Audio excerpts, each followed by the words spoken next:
They were already moving before the war understood what it had become.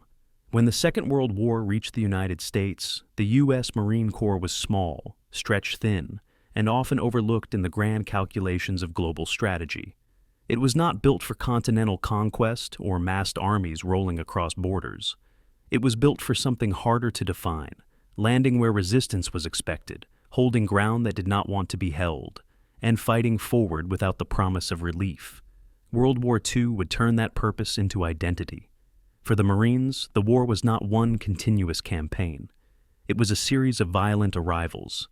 They came ashore under fire, often without certainty that the landing itself would succeed. Beaches were not objectives. They were problems to be solved immediately and at cost. Coral, ash, jungle, oil and rock replaced maneuver space. Every island became its own war, isolated in geography and intensity, demanding endurance rather than speed. The early battles revealed how unforgiving this fight would be. At places like Guadalcanal, Marines entered combat against an enemy determined to contest every inch of ground. Heat, disease, exhaustion, and isolation became constant companions. Supply was fragile. Reinforcement was uncertain. Victory did not arrive as a breakthrough. It emerged slowly, through attrition, adaptation, and the refusal to give ground once taken. The Pacific War reshaped the Corps as it unfolded. Marines learned how to fight an enemy who would not retreat, who used terrain as a weapon, and who turned every ridge, cave, and tree line into a defensive system. Amphibious warfare evolved under fire. The coordination between naval gunfire, air support, and infantry became essential rather than theoretical. Mistakes were paid for immediately and corrected without delay. As the war moved west, the battles grew heavier. Tarawa demonstrated the cost of miscalculation in minutes. Pililiu showed what happened when objectives collided with reality. Iwo Jima stripped away any remaining illusions about what invasion meant against prepared defense. Okinawa pushed the Corps into a battle of scale and duration, unlike anything it had faced before, one where the line between front and rear dissolved completely. These were not clean victories. They were grinding, exhausting, and devastating. The Marine Corps did not fight for speed. It fought for inevitability. Each battle was designed not to collapse the enemy immediately, all but to remove his ability to continue.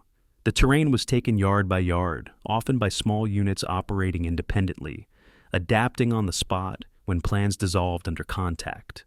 Leadership mattered differently here. Junior officers and non-commissioned leaders carried enormous responsibility. Decisions made by squads and platoons shaped outcomes more than distant orders. The Corps became defined by cohesion at the smallest levels.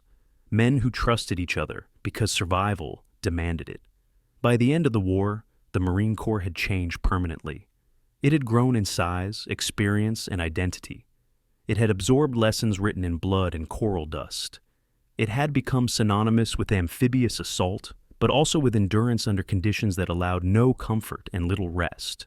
The Corps emerged not just as a fighting force, but as a culture forged by repeated exposure to the hardest kind of war. The history of the U.S. Marine Corps in World War II is not a single story of heroism or triumph. It is a collection of arrivals under fire, of ground taken at unbearable cost, of persistence where withdrawal was impossible. It is the story of a force that learned what modern war demanded, and endured it until the end. This is the history of the U.S. Marine Corps in World War II, not as legend, but as lived experience, shaped by islands that resisted, enemies that did not yield, and Marines who advanced anyway. Before going further, take a moment to settle into where you are right now. Notice the weight of the space around you, the chair, the floor, the quiet, or the noise nearby. And notice the time. Not just the hour on a clock, but whether this moment feels early, late, or suspended in between. The Marines fought in places where time stretched and narrowed at once. Let this story unfold at the pace your moment allows. November 10th, 1775. A Philadelphia tavern called Toon Tavern fills with tobacco smoke and the smell of ale. Captain Samuel Nicholas sits at a corner table, spreading recruitment handbills across the sticky wood. The Continental Congress has authorized him to raise 2 battalions of Marines, But he faces a problem nobody wants to talk about. The Navy barely exists. The Army doesn't trust sailors. And Nicholas is trying to create something in between. A force of men who will fight on ships, storm beaches, and guard officers, all while the revolution against Britain threatens to collapse before it truly begins. As he writes in careful script, "Soldiers of the Sea." The phrase sounds grand, but in 1775, it mostly sounds desperate. For the next 166 years, that desperation never fully disappeared. The United States Marine Corps survived on the margins of American military planning, always small, always poor, always fighting for relevance in a nation that could never quite decide what Marines were supposed to be. By 1940, the Corps numbered just 19,432 enlisted men and 1,859 officers. The entire service was smaller than a single Army division. Their annual budget stood at $43 million, while the Army consumed $1.8 billion. When Army generals gathered in Washington war rooms, and they sometimes joked about dissolving the Marines entirely, folding them into the Army or Navy, and saving the taxpayer money. The Marines had no powerful constituency in Congress, no fleet of aircraft, no armored divisions. They had history, tradition, and a reputation for showing up when called. But in the calculus of modern industrial warfare, history didn't purchase tanks or build aircraft carriers. The irony would become clear later, but in 1940, nobody could see it yet. The skills that made the Marine Corps seem obsolete, small unit operations in chaotic environments, amphibious insertions without naval supremacy, fighting guerrilla wars in places most Americans couldn't find on a map, would become exactly the capabilities America needed to defeat Japan. But that revelation still lay ahead, hidden in the future. For now, the Marines were practicing a type of warfare that the rest of the military had abandoned. From 1900 through the 1930s, while the Army trained for European-style trench warfare and the Navy prepared for battleship duels, Marines were fighting in the Caribbean and Central America. They called them the Banana Wars, small colonial conflicts that official Washington preferred not to discuss in detail. Dominican Republic, from 1916 to 1924. Nicaragua, from 1912 to 1933. Haiti, from 1915 to 1934.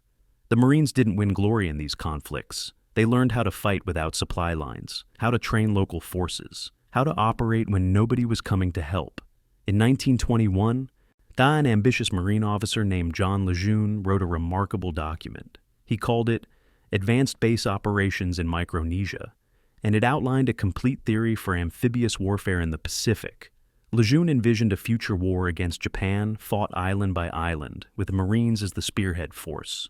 He described specialized landing craft, pre-invasion bombardment techniques, logistics chains for sustaining troops on captured islands, everything the Marine Corps would need 20 years later. The Navy filed the report and never implemented any of it. The idea seemed too expensive, too complicated, too focused on a war that might never happen.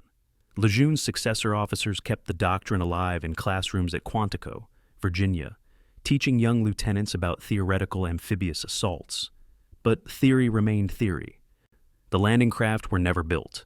The tactics were never tested. The doctrine gathered dust in filing cabinets while the Marines continued their unglamorous work of guarding embassies and naval installations. Summer 1940. Capitol Hill's appropriations committees met to discuss military expansion as war consumed Europe. The Army was growing rapidly, swelling from a peacetime force of 200,000 to plans for millions. The Navy was commissioning new battleships and aircraft carriers. The Marines appeared in the budget documents almost as an afterthought.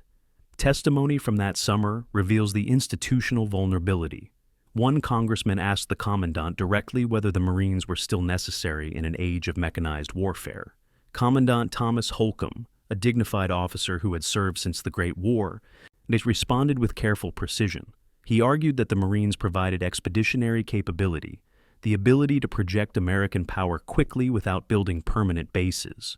But even Holcomb couldn't fully explain what the Marines would do in the coming war. Would they guard ships, storm beaches, fight as infantry alongside the Army?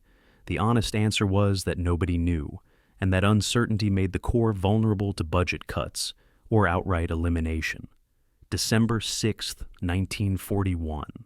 Commandant Holcomb met with President Franklin Roosevelt in the Oval Office. The meeting was brief, focused on routine administrative matters. The Marines still didn't have modern amphibious assault doctrine. The specialized landing craft existed only in small numbers for training. The Corps had expanded slightly to protect Pacific bases, but they remained fundamentally unprepared for the kind of warfare that would define the next 4 years. When Holcomb left the White House that evening, he had no idea that within hours everything would change. The institutional vulnerability that had defined the Marine Corps for decades was about to transform into strategic necessity. But that transformation would come at a price measured in thousands of young lives, in beaches turned red with blood, in battles so costly that the American public would question whether victory was worth the cost. The 4th Marines represented the Corps' most visible presence in Asia. Stationed in Shanghai since the 1920s, they guarded the international settlement and served as a symbol of American power in China. By late 1941, the regiment was isolated and outnumbered, or surrounded by Japanese forces that controlled most of coastal China. The War Department considered them expendable, too far from American supply lines to reinforce or rescue. In November 1941, the 4th Marines received orders to evacuate to the Philippines, where they would reinforce the garrison at Corregidor. The move was presented as routine reassignment, but everyone understood the reality. War with Japan was coming, and when it arrived, the Marines would be in the line of fire with outdated weapons, insufficient ammunition, and no clear doctrine for the kind of combat they were about to face.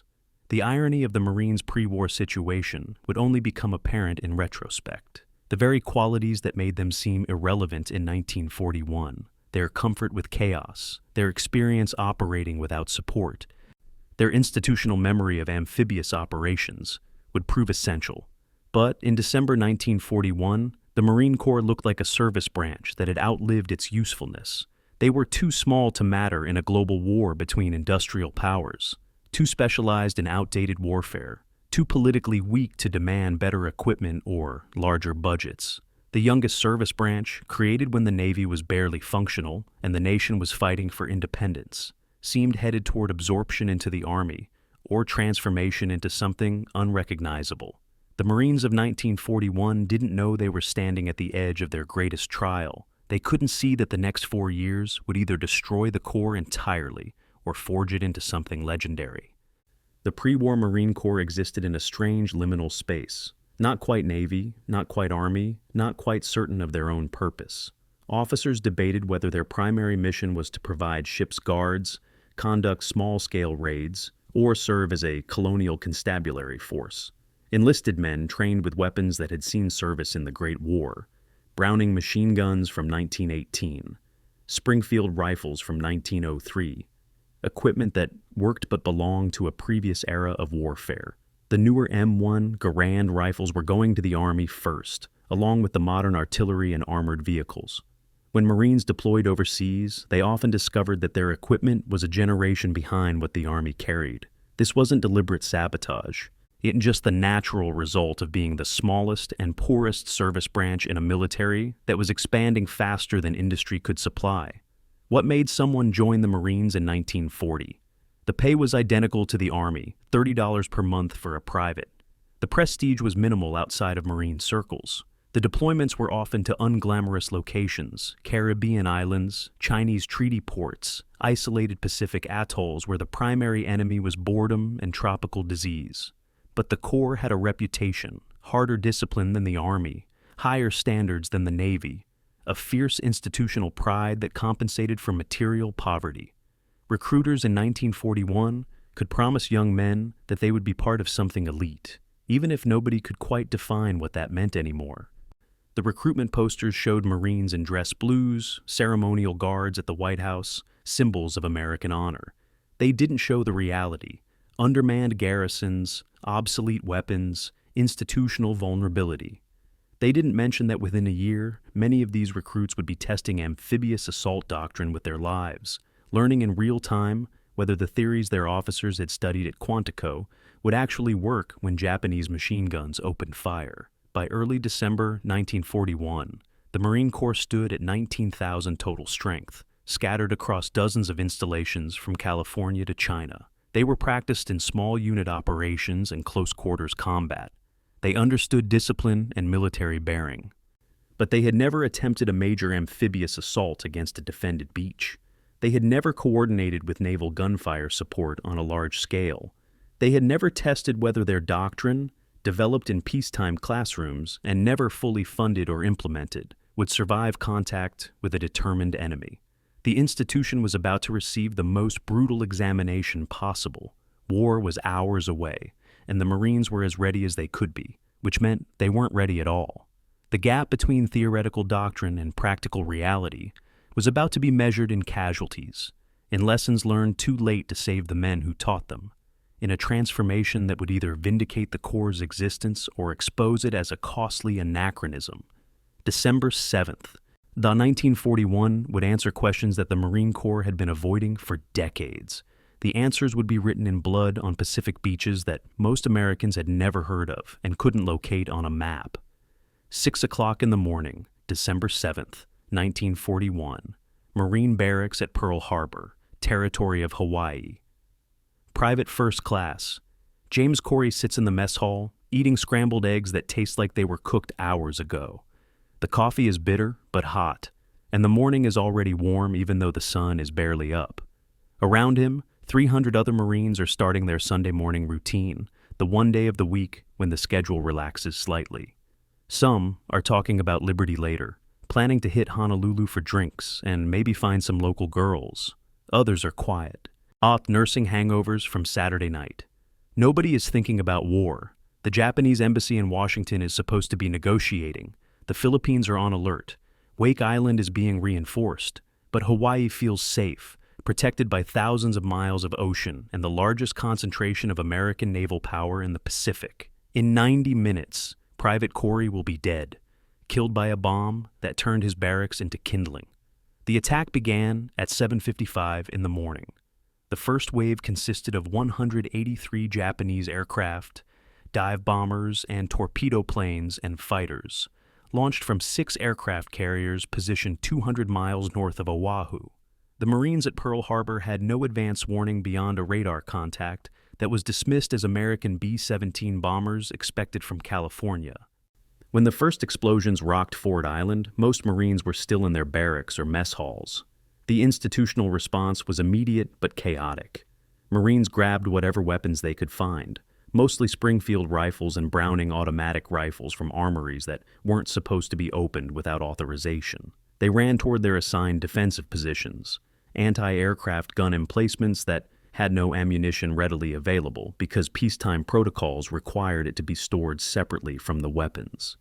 In the critical first 15 minutes, as Japanese planes strafed and bombed the naval base, the Marines were armed but couldn't shoot back. USS Arizona. 8 o'clock in the morning. The battleship is moored along Battleship Row with the rest of the Pacific Fleet.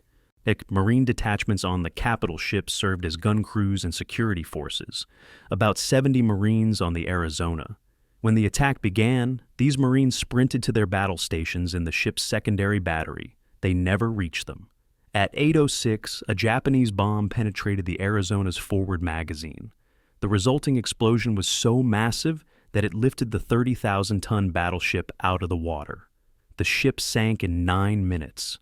Of the 1,177 men who died on the Arizona, roughly 200 were Marines. Most died instantly in the explosion or drowned in the flooded compartments.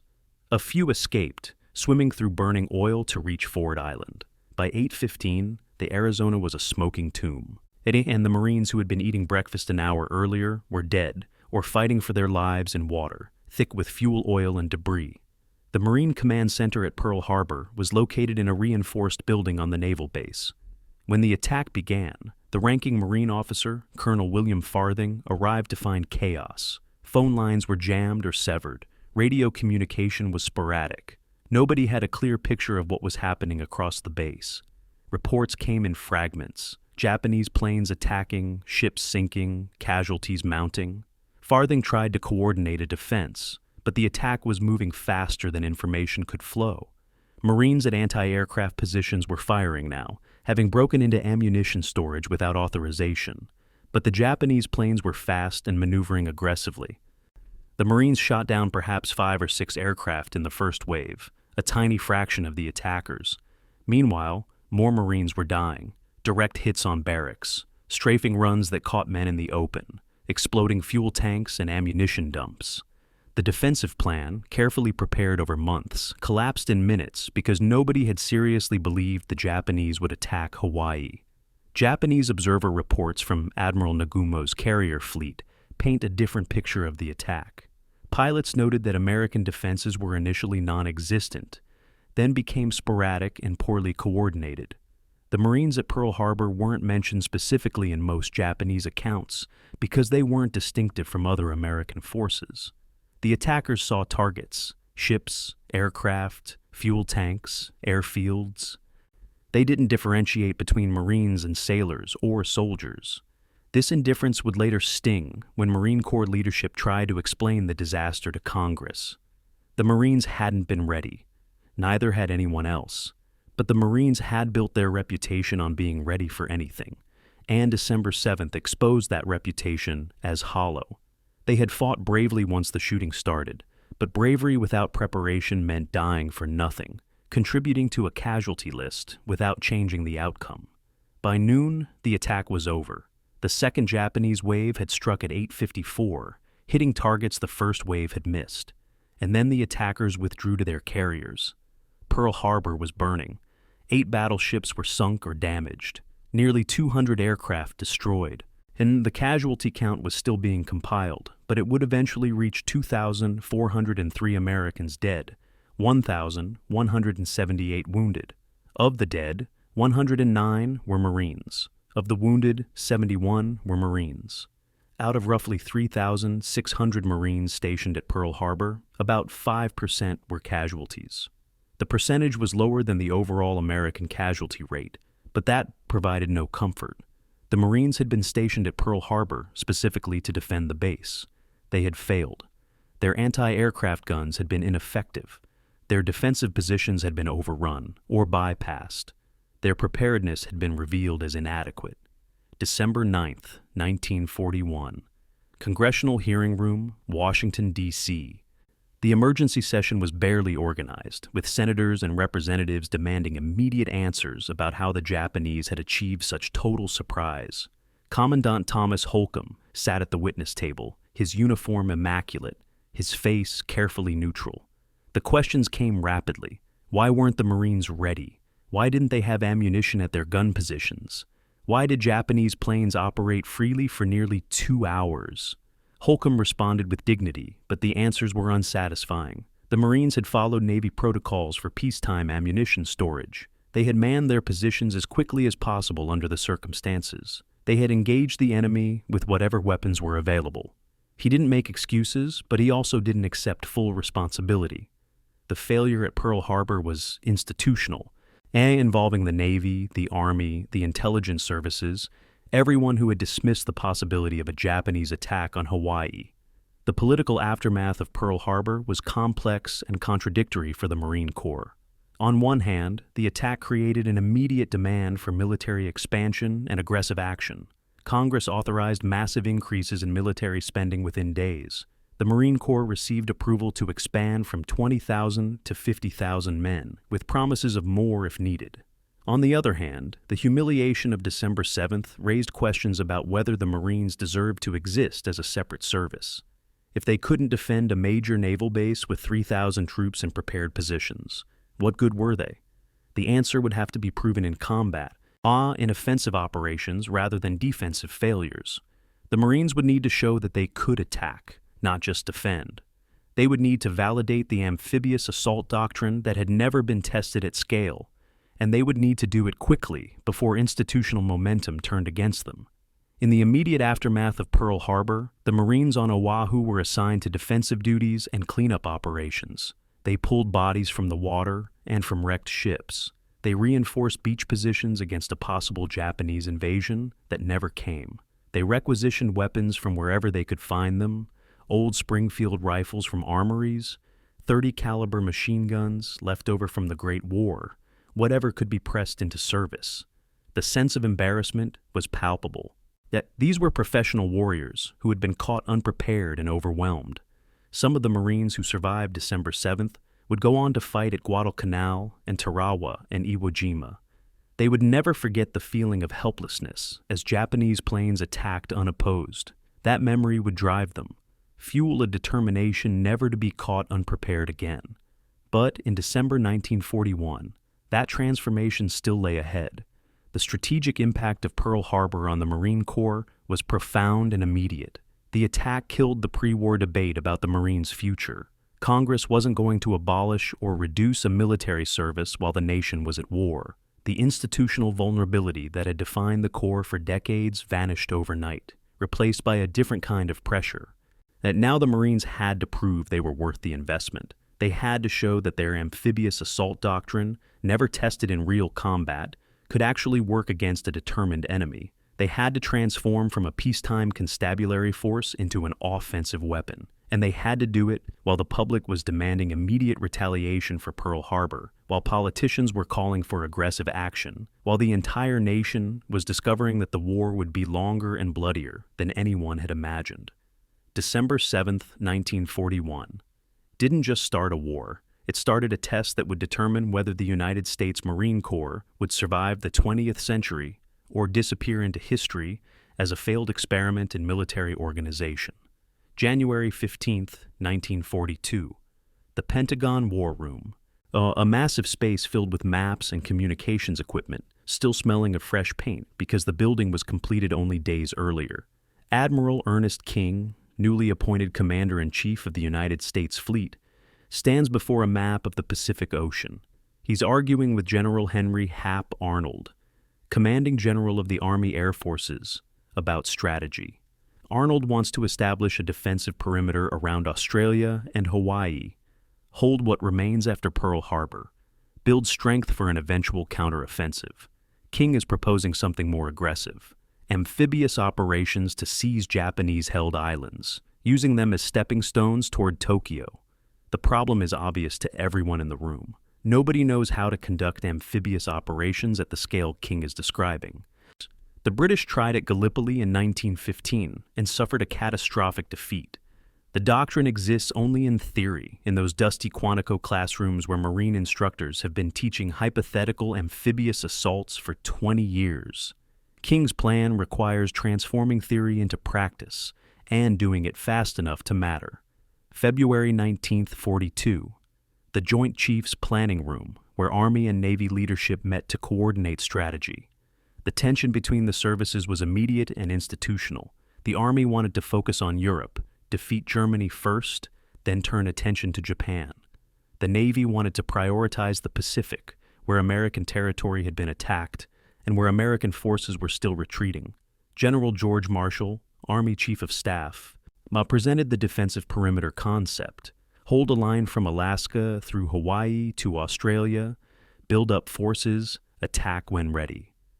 Admiral King countered with his island-hopping vision: attack Japanese positions in sequence, each captured island providing a base for the next operation, compressing Japanese defensive space until the home islands were within striking distance.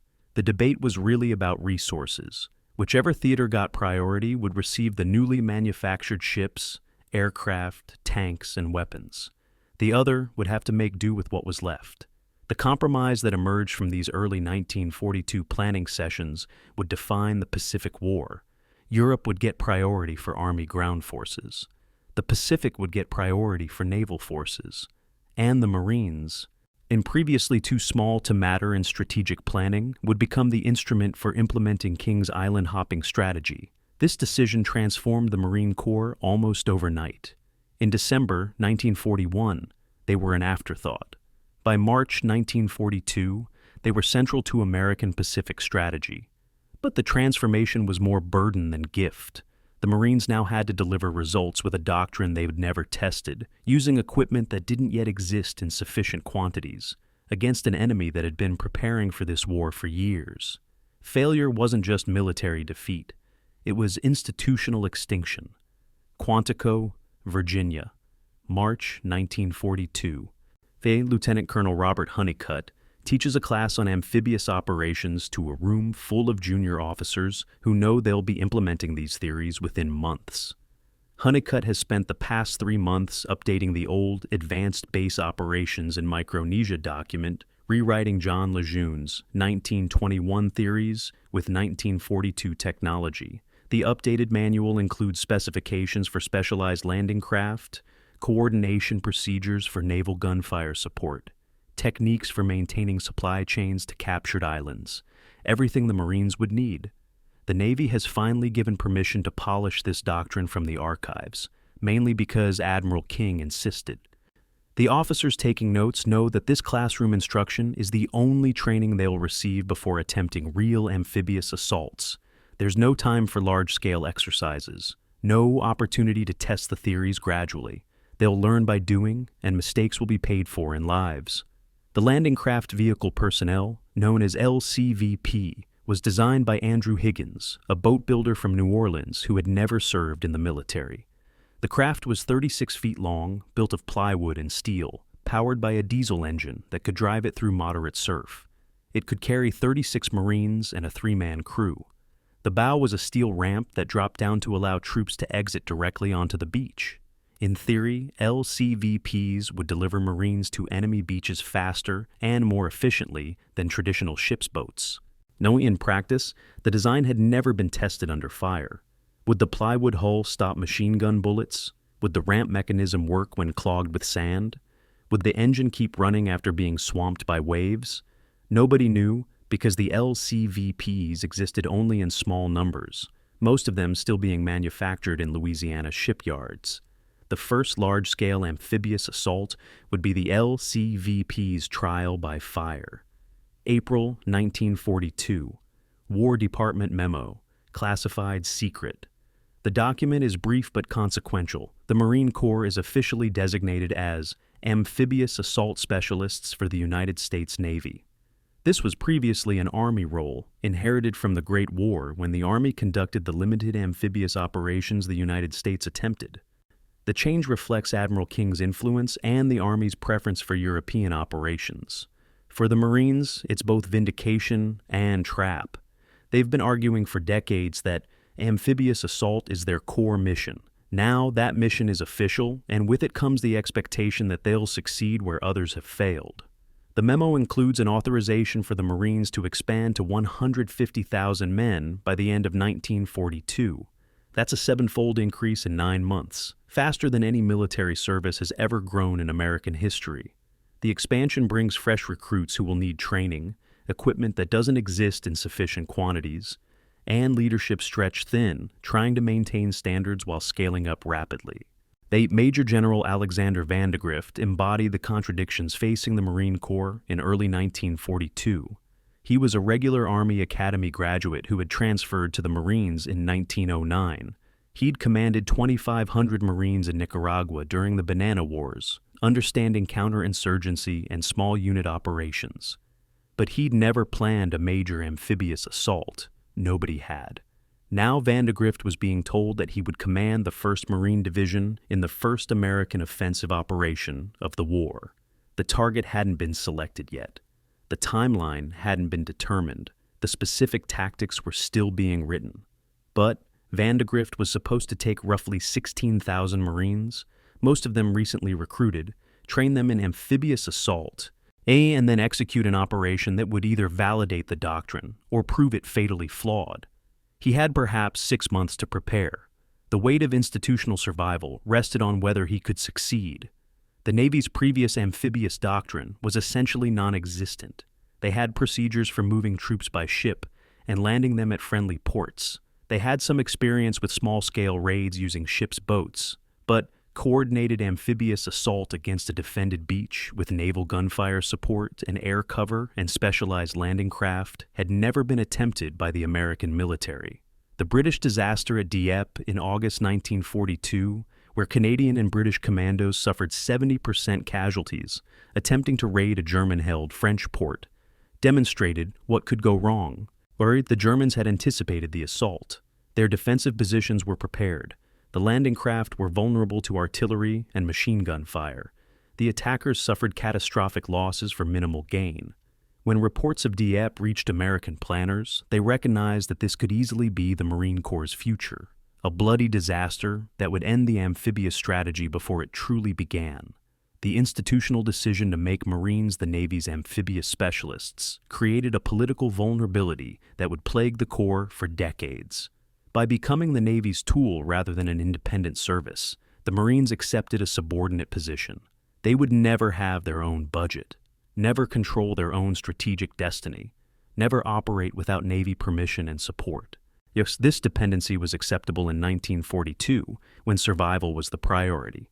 But it meant the Marines would always be vulnerable to budget cuts when the Navy decided other capabilities were more important. The trade-off seemed reasonable at the time. Accept subordination in exchange for institutional survival, but it would create tensions that lasted long after the war ended. What was being created in early 1942 was something unprecedented in American military history. A specialized force designed exclusively for offensive amphibious operations. The Marines were shedding their previous identities as ship's guards, embassy protectors, and colonial police. They were becoming assault troops, specialists in the most difficult military operation, attacking from the sea against a prepared defender. The Doctrine emphasized surprise through rapid movement, overwhelming firepower from naval support, and aggressive leadership at every level. Junior officers were given unprecedented authority to make tactical decisions without waiting for orders from higher command. This was necessary because amphibious assaults were chaotic, with communication often impossible, and commanders unable to see what was happening across the battlefield. If the doctrine worked, it would transform the Marine Corps into America's premier assault force. If it failed, the Marines would be remembered as the service that couldn't deliver when it mattered most. Training accidents in early 1942 revealed the risks of the compressed timeline. Marines practiced beach landings using whatever craft were available, sometimes just regular motorboats. They rehearsed coordination with naval gunfire using live ammunition because training with blanks didn't prepare them for the psychological reality of shells screaming overhead. Accidents happened. Landing craft capsized in rough surf, drowning Marines. Naval gunfire fell short, killing men on the practice beach. By mid-1942, 12 Marines had been killed in training accidents related to amphibious assault preparation. The Marine Corps leadership made a conscious decision: accept these training casualties as the price of preparing for real combat. The calculation was brutal, but logical.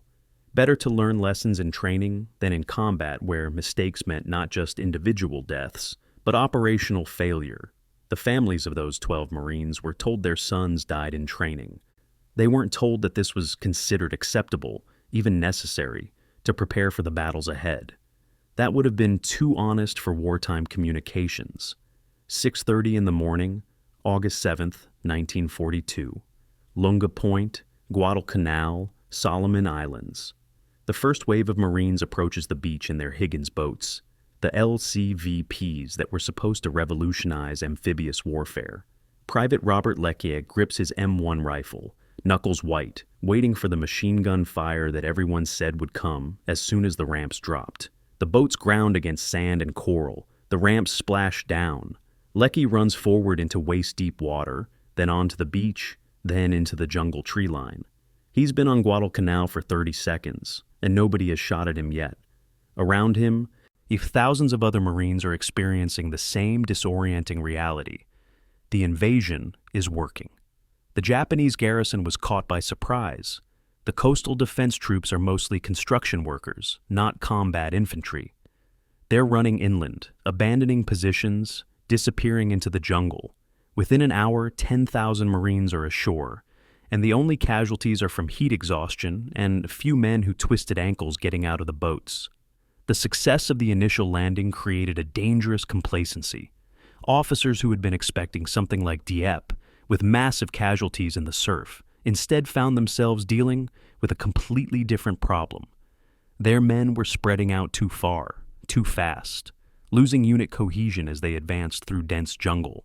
The Marines had trained for fighting through enemy fire to reach the beach. They hadn't trained for what to do when the beach was undefended and the enemy had retreated inland. By 10 o'clock in the morning, the neat organizational structure that had been planned in Quantico and rehearsed in training was dissolving. Companies lost contact with their battalions. Platoons wandered off chasing imagined enemy positions.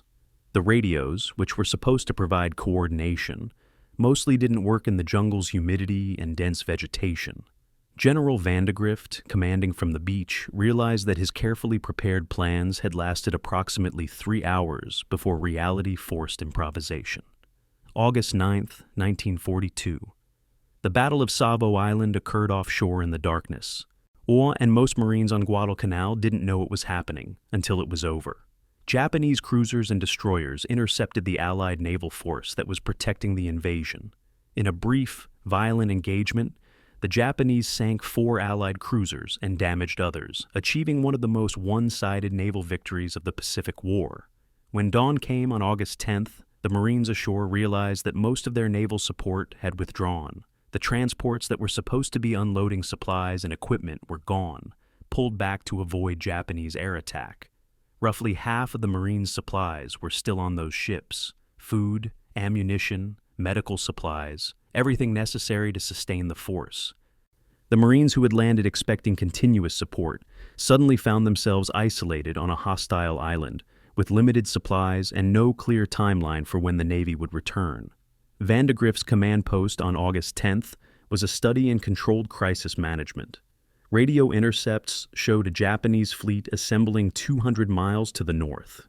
Intelligence estimates suggested the Japanese were preparing a counterattack, trying to retake Guadalcanal before the Marines could consolidate their position. Vandegrift had about 10,000 Marines ashore, but they were scattered across the island with poor communication and incomplete defensive positions. The Japanese garrison, initially estimated at 2,500, was actually closer to 11,000 when reinforcements were included. The Marines had captured the partially completed airfield that was their primary objective, but holding it against a determined Japanese attack was an entirely different challenge. The doctrine that had worked so well for the landing said nothing about sustained defensive operations without naval support. August 21st, 1942. The Tanaru River, a narrow waterway on Guadalcanal's northern coast. Japanese Colonel Kiyonao Ichiki led 900 troops in a nighttime assault against Marine positions. Ichiki had been told that American forces were cowardly and would break under aggressive attack. He ordered his men to charge directly at Marine machine gun positions, following the traditional Japanese infantry doctrine of overwhelming the enemy through superior morale and fighting spirit. The Marines, dug in behind a sand berm with interlocking fields of fire, opened up with every weapon they had: Browning .30 caliber machine guns, Browning automatic rifles, M1 Garands, 37mm anti-tank guns loaded with canister rounds. The Japanese attack dissolved into carnage within minutes. Bodies piled up at the river crossing. Wounded men crawled back toward Japanese lines. By dawn, 800 Japanese soldiers were dead, and the Marines had lost 34. The casualty ratio was nearly 25-1. The Battle of Tanaru should have been a clear victory that boosted Marine morale. Instead, it revealed something disturbing about the enemy they were fighting. Japanese soldiers who were wounded but alive committed suicide rather than surrender. And officers who survived the failed attack killed themselves rather than accept the shame of defeat. The few prisoners the Marines captured were mostly men who had been knocked unconscious and couldn't resist. This wasn't warfare as the Marines understood it. This was something closer to religious fanaticism, a willingness to die that went beyond normal military discipline. The Marines who had fought in Nicaragua and Haiti had faced enemies who retreated when overwhelmed, who valued their lives enough to surrender when the battle was lost. The Japanese didn't retreat, didn't surrender, didn't value their lives more than their emperor's glory. This realization spread through the Marine ranks like a disease. They were fighting an enemy that couldn't be defeated psychologically, only destroyed physically. October 1942. Or Bloody Ridge, also called Edson's Ridge, after the Marine officer who commanded the defense. The Japanese had been reinforcing Guadalcanal for 2 months, bringing in troops by fast destroyer runs at night. Now they had enough strength for a major assault aimed at recapturing the airfield. 3,000 Japanese troops attacked Marine positions held by roughly 800 men from the 1st Raider Battalion and the 1st Parachute Battalion. The battle lasted 3 days. The Japanese attacked repeatedly, sometimes breaking through the Marine lines only to be pushed back by counterattacks. Both sides sustained 600 casualties. The difference was that the Marines could barely afford 600 casualties, while the Japanese were willing to accept any losses necessary for victory. Next, the fact that the Marines held Bloody Ridge was less important than the realization that the Japanese would keep attacking, keep dying, keep coming, until either they retook the island or were completely annihilated. By late October, the Marines on Guadalcanal had been fighting for nearly 3 months. They were exhausted, disease-ridden, and running low on supplies. Malaria was endemic, with roughly half the force suffering from recurring fever attacks. Dysentery from contaminated water had become so common that it was considered normal. The food situation had deteriorated to capture Japanese rice, supplemented with whatever could be foraged from the jungle. Ammunition was rationed carefully because resupply was irregular and unreliable. The Marines were supposed to be testing amphibious assault doctrine, but they'd been forced into a grinding defensive campaign that looked more like World War I trench warfare than the rapid offensive operations that were promised. The gap between doctrine and reality was measured in human suffering. The Guadalcanal campaign eventually lasted 6 months, from August 1942 to February 1943. In that time, roughly 16,000 Marines cycled through the island, with units being rotated out when they became combat ineffective from casualties and disease. The final casualty count was 1,152 Marines killed in action and 2,799 wounded. The Marine Air Group that operated from the captured airfield lost 64 aircraft to combat and accidents. All these numbers were presented to Congress and the public as a victory because the Marines held Guadalcanal and forced the Japanese to evacuate. But the cost raised serious questions about the sustainability of the island-hopping strategy. If every island required 6 months of combat and 1,500 casualties, how many islands could the Marines take before they ran out of men willing to endure the conditions? The Japanese suffered approximately 24,000 total casualties on Guadalcanal, including combat deaths, disease, and starvation. The stark difference in casualty ratios, roughly 2 Japanese dead for every American casualty, provided some justification for the campaign's cost.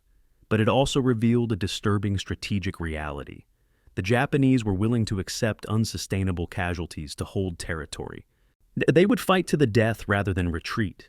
This meant that every island, every piece of coral and jungle in the Pacific might require the same grinding combat that had characterized Guadalcanal. The Marines had proven they could take an island and hold it.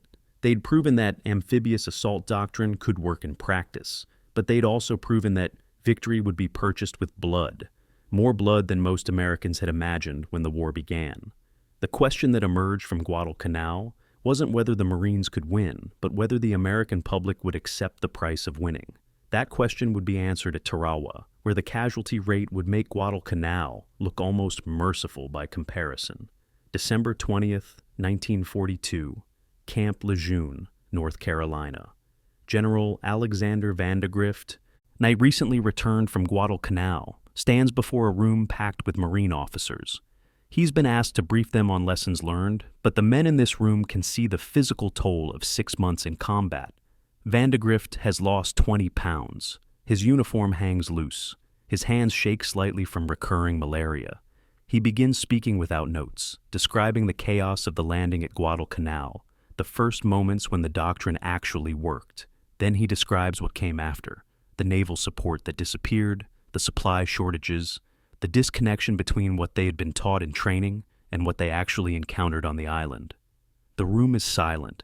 These officers are preparing to lead similar operations, and they're learning that the doctrine they have memorized is incomplete at best, dangerously optimistic at worst. Vandegrift's briefing focused on specific failures that needed immediate correction, radio equipment that couldn't handle tropical humidity and stopped working within days, landing craft sequencing that prioritized assault troops over supply delivery, meaning combat units hit the beach with full strength but couldn't be sustained, lack of trained spotters to coordinate naval gunfire, resulting in bombardment that missed Japanese positions while hitting areas where Marines would later land. Inadequate intelligence about terrain and enemy strength. The list went on for nearly 3 hours. For every problem Vandegrift identified, he proposed a solution, though many required equipment or training that didn't yet exist. The officers took notes frantically, as if knowing that fixing these problems might mean the difference between their own survival and becoming another casualty statistic. January 1943. Training ground at Camp Lejeune. A new regimen has been introduced based on Guadalcanal's lessons. Marines now practice boat drills repeatedly until getting in and out of an LCVP becomes automatic muscle memory. They conduct rapid-fire exercises where platoons must engage targets immediately after landing, simulating the transition from protected boat to exposed beach. Unit cohesion training is emphasized, with entire companies moving together under simulated artillery fire to prevent the fragmentation that occurred on Guadalcanal. The training is more realistic than anything the pre-war Marine Corps attempted. It's also more dangerous. And drill instructors use live ammunition for some exercises, accepting the risk of training casualties to ensure Marines understand what combat actually feels like. The institutional logic is brutal. Better to lose a few men in training than hundreds in combat, because they weren't prepared for the psychological shock of being under fire. February 1943. War Department meeting in Washington, D.C. Commandant Holcomb presents a formal request to expand the Marine Corps from 50,000 to 150,000 men by year's end. The Army General Staff is skeptical. General Marshall points out that equipment shortages already plague the military expansion. Every rifle, every vehicle, every artillery piece sent to the Marines is one less for the Army. Holcomb's response is carefully calibrated. He argues that the Marine Corps requires less equipment per capita than the Army because Marines specialize in amphibious assault rather than sustained continental warfare. They don't need tanks or heavy artillery in the same quantities. They need landing craft, amphibious vehicles, and excellent infantry training. The debate continues for hours, but eventually the expansion is approved, partly because Admiral King supports it, and the Navy has political leverage in the Pacific Theater. March 1943, Quantico, Virginia. Major Evans Carlson teaches a course called Small Unit Leadership, using combat reports from his raid on Mackinac Island.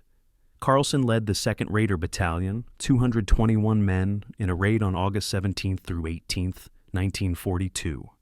The raid was supposed to be a small-scale test of Marine amphibious capabilities against a lightly defended target. It turned into a chaotic engagement where 17 Marines were killed and 9 were accidentally left behind when the raiders withdrew. Carlson's lesson isn't about the raid's success or failure. It's about how small unit leaders must make instant decisions when communication breaks down and higher command can't provide guidance. He emphasizes initiative and aggressive action over waiting for orders. The students in Carlson's class know that these principles will be tested soon, probably within months, when the next amphibious operation begins. May 1943, Camp Lejeune, the first full-scale amphibious exercise using newly designed LVTs, landing vehicles tracked. These are different from the LCVPs. The LVT is an armored amphibious tractor that can cross reefs in shallow water, where regular landing craft ground out. The vehicle was designed by Donald Roebling, a civilian engineer who had never worked on military equipment before the war. Roebling's design can move at 18 miles per hour in water, carries 2,000 pounds of cargo, and has 20 millimeters of armor protection. In theory, LVTs can deliver Marines directly onto beaches that are protected by coral reefs, solving one of the major problems identified at Guadalcanal. The exercise is meant to test whether the theory works in practice. The results are mixed. Some LVTs successfully cross the practice reef and deliver their cargo. Others bog down in soft coral or suffer mechanical failures. The technology is promising but immature, which means the Marines will be testing it in combat before all the problems are solved. The doctrinal changes made during winter, 1942 through spring, 1943, were comprehensive and fundamental. Landing zones would now be selected based on logistics, not just tactical surprise. There was no point capturing a beach if you couldn't supply the troops afterward. Naval gunfire support would be coordinated by trained forward observers who landed with the assault troops and could direct fire in real time. Air support would be scheduled in advance with specific targets identified before the operation began, not requested ad hoc during combat. Unit spacing on landing craft would be increased to prevent entire platoons from being wiped out by a single artillery shell. Any medical evacuation procedures would be planned before the operation, not improvised during it. Each change addressed a specific failure from Guadalcanal. Collectively, they transformed the amphibious assault doctrine from theoretical optimism to hard-earned pragmatism. The Commandant's directive issued in May 1943 was remarkable for its clarity and focus. It stated, "Amphibious assault is now the sole defining mission of the Marine Corps. Everything else is secondary." This represented a complete break from the Corps' past. Marines would no longer guard embassies or provide ships detachments except as a peripheral duty. They wouldn't conduct counterinsurgency operations unless those operations supported amphibious objectives. The Marine Corps was betting its entire institutional future on the ability to conduct successful amphibious assaults. If that mission failed, the Corps would fail. There would be no backup identity to fall back on. The directive energized some Marines who appreciated the clear sense of purpose. It terrified others who understood that institutional survival now depended on military success, measured in captured islands and acceptable casualty rates. Training casualties during 1943 totaled 12 Marines killed in landing craft accidents and live fire exercises. The number was small compared to combat deaths, but significant enough to generate criticism from some officers who questioned whether the training was too dangerous. The Marine Corps leadership defended the approach in internal documents that were never meant for public consumption. One memo argued that combat would be infinitely more dangerous than training, so accepting training casualties was rational risk management. Another memo noted that Marines who survived realistic training were more likely to survive combat, meaning the training deaths actually saved lives overall by better preparing the force. The logic was cold, but defensible. What wasn't discussed in these memos was the emotional cost to drill instructors who watched their trainees die in accidents, or to families who lost sons to training before they ever saw combat. By summer 1943, the Marine Corps had completed its transformation from the undermanned, or under-equipped force that had struggled at Guadalcanal into something approaching a professional amphibious assault force. The expansion to 150,000 men was underway, with new divisions being formed and equipped. The 1st, 2nd, and 3rd Marine Divisions were designated as assault units, with combat experience and priority for the best equipment. The 4th and 5th Marine Divisions were being organized as follow-on forces that would join later operations. The doctrine had been refined based on combat experience rather than theoretical speculation. The equipment, while still imperfect, was better than what had been available a year earlier. The training was harder and more realistic. But all of this preparation was about to be tested in a way that would make Guadalcanal look like a successful experiment. But the next operation would be Tarawa, and it would raise fundamental questions about whether amphibious assault could ever be worth the human cost it required. May 23, 1943. Joint Chiefs of Staff Meeting Room, Washington, D.C. Admiral Ernest King spreads maps across the conference table, his finger tracing a line through the Central Pacific. Gilbert Islands first, then the Marshalls, then the Marianas. Each island cluster brings American forces closer to Japan, compresses Japanese defensive space, provides bases for the next operation. General George Marshall counters with his own map, showing a southern approach through the Solomon Islands and New Guinea, supporting General Douglas MacArthur's campaign to retake the Philippines. The debate isn't really about geography. It's about resources, command authority, and competing visions of how to defeat Japan. King's Central Pacific strategy requires massive naval support and depends entirely on the Marine Corps' ability to conduct amphibious assaults. Marshall's southern approach relies on Army ground forces and reduces the Navy's role. The compromise that emerges will commit America to both strategies simultaneously, splitting resources and forcing parallel campaigns. Admiral King wins the critical argument. the Central Pacific Drive is approved as the primary axis of advance, with MacArthur's Southern campaign continuing but receiving secondary priority for resources. King's victory isn't based on strategic brilliance or persuasive argument, it's based on timing and politics. The Navy has momentum after victories at Midway and Guadalcanal. The public wants aggressive action against Japan, by not slow, methodical advance. And President Roosevelt trusts King's judgment about naval matters. The decision means that Marines will become the tip of the spear for America's Pacific offensive, conducting amphibious assaults every 60 to 90 days for the foreseeable future. The schedule is ambitious to the point of recklessness, but King argues that speed is essential, that giving Japan time to fortify every island will make later operations prohibitively expensive in casualties. June 19, 1943, Admiral Chester Nimitz's headquarters at Pearl Harbor. Nimitz commands all Pacific Fleet forces, which means he's responsible for implementing King's island-hopping strategy. His planning staff has prepared a target list based on strategic value and estimated Japanese strength. The Gilbert Islands will be first. They targeted for November 1943. Tarawa and Makin atolls are the specific objectives. Then the Marshall Islands in January 1944, with Kwajalein as the primary target. Then the Mariana Islands in summer 1944, including Saipan, Guam, and Tinian.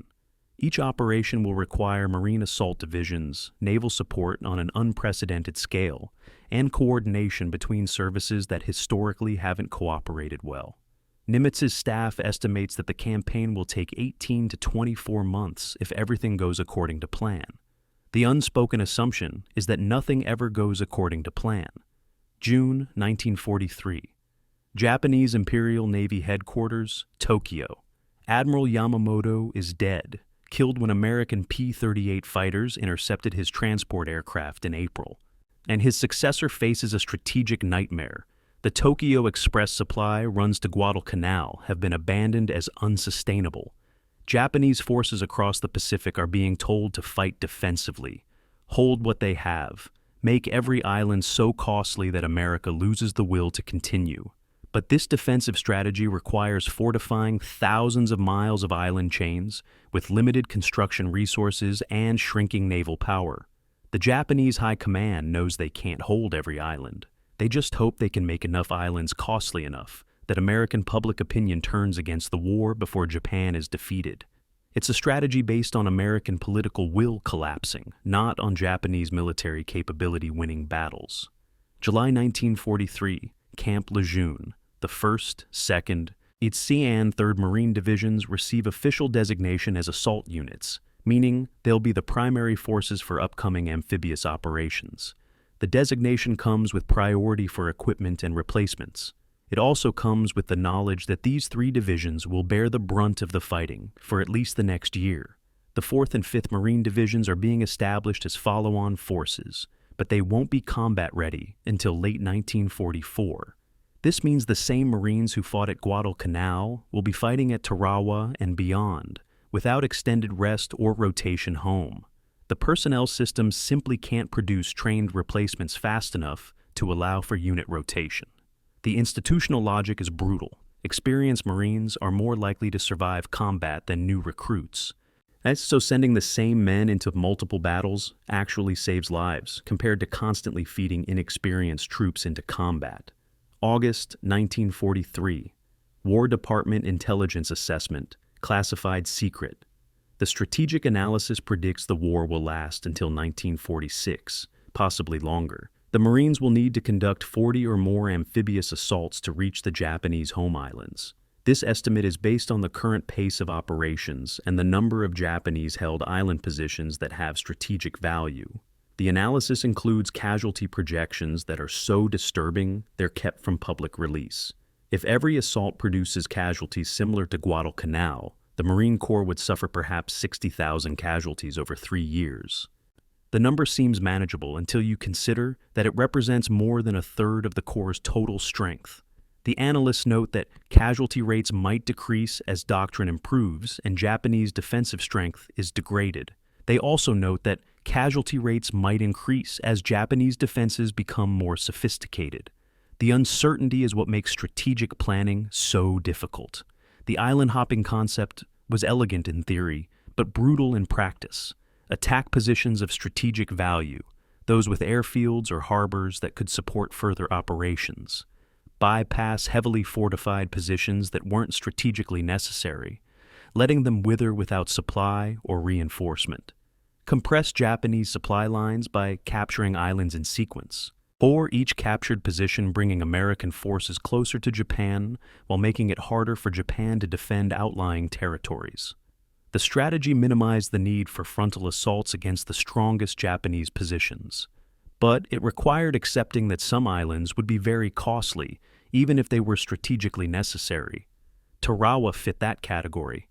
The island had an airfield that could support operations in the Marshall Islands.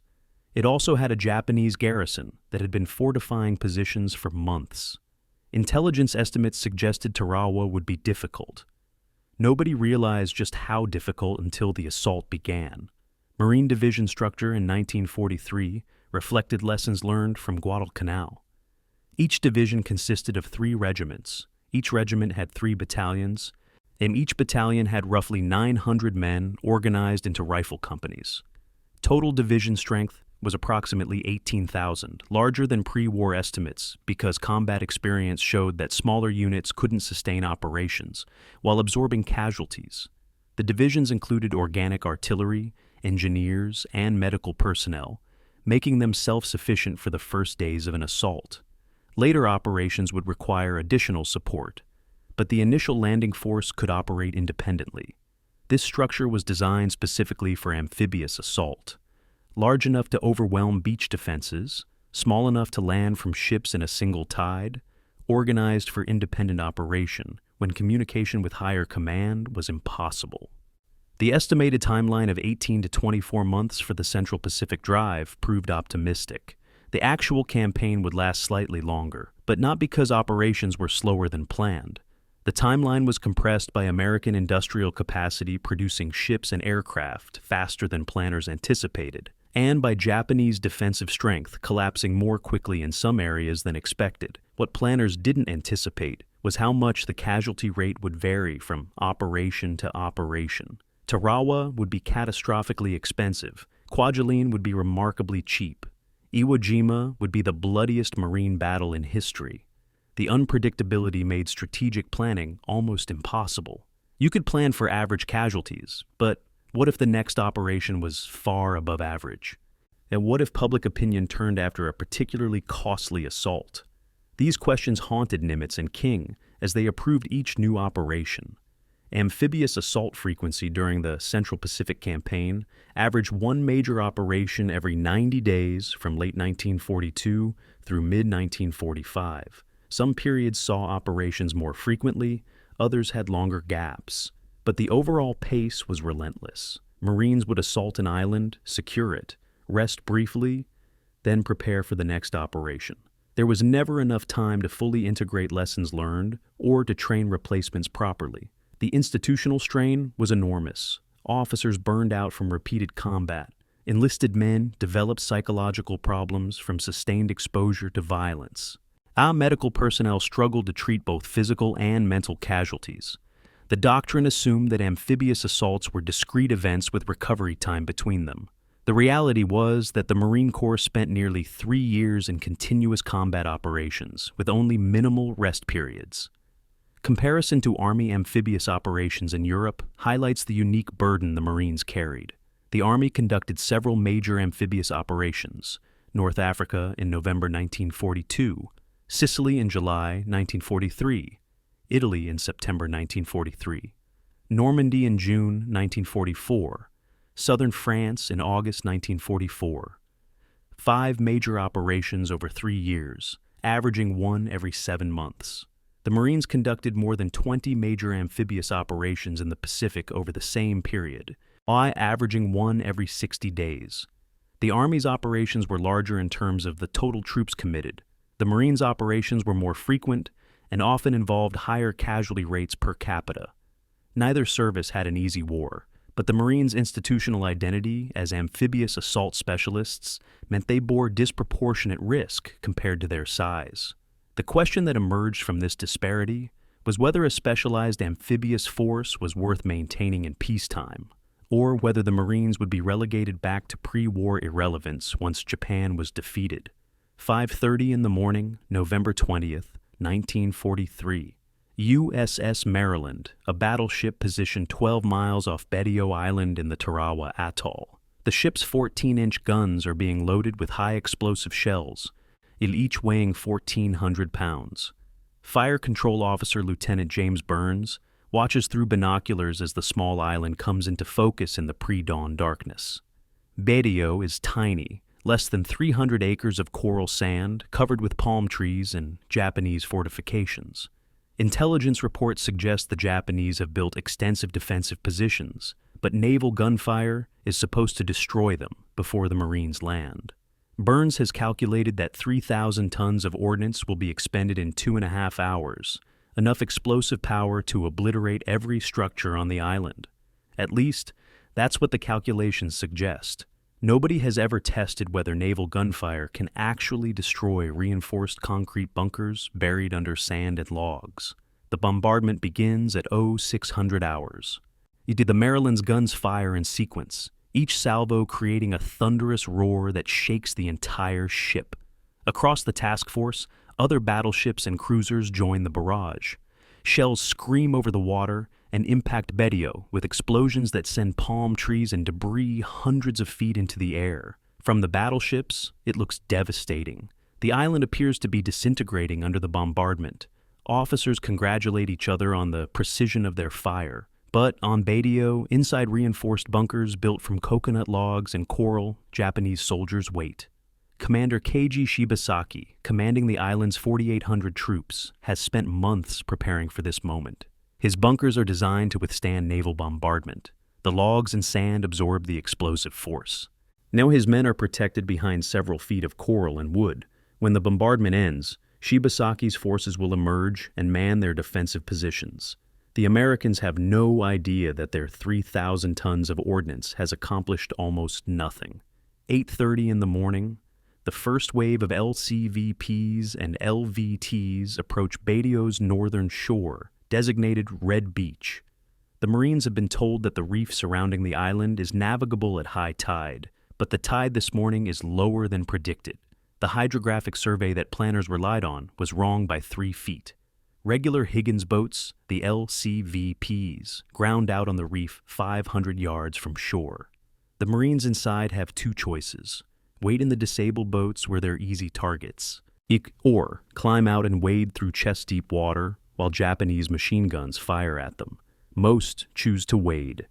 Private First Class William Bourdillon jumps into the water carrying his rifle and ammunition. Around him, hundreds of other Marines are doing the same. The water is warm, the coral beneath their feet is sharp through their boots, and the machine gun fire is so intense that the water churns with impacts.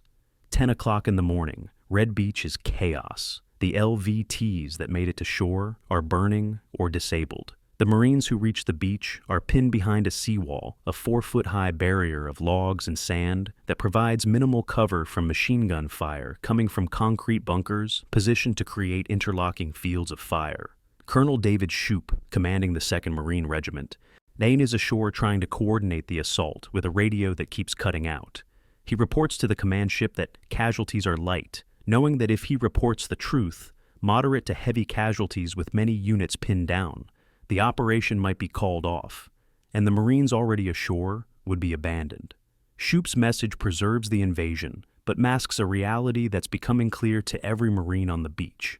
This isn't going according to plan. Japanese command bunker, noon. Commander Shibasaki observes the American assault through a periscope. His machine gunners are firing continuously, their barrels overheating but still functional. American Marines are trapped in the water and pinned on the beach.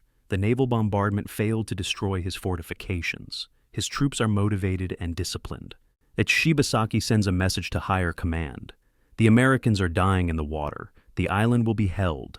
He orders his gunners to concentrate fire on Marines attempting to cross the reef, maximizing casualties at the most vulnerable point of the assault.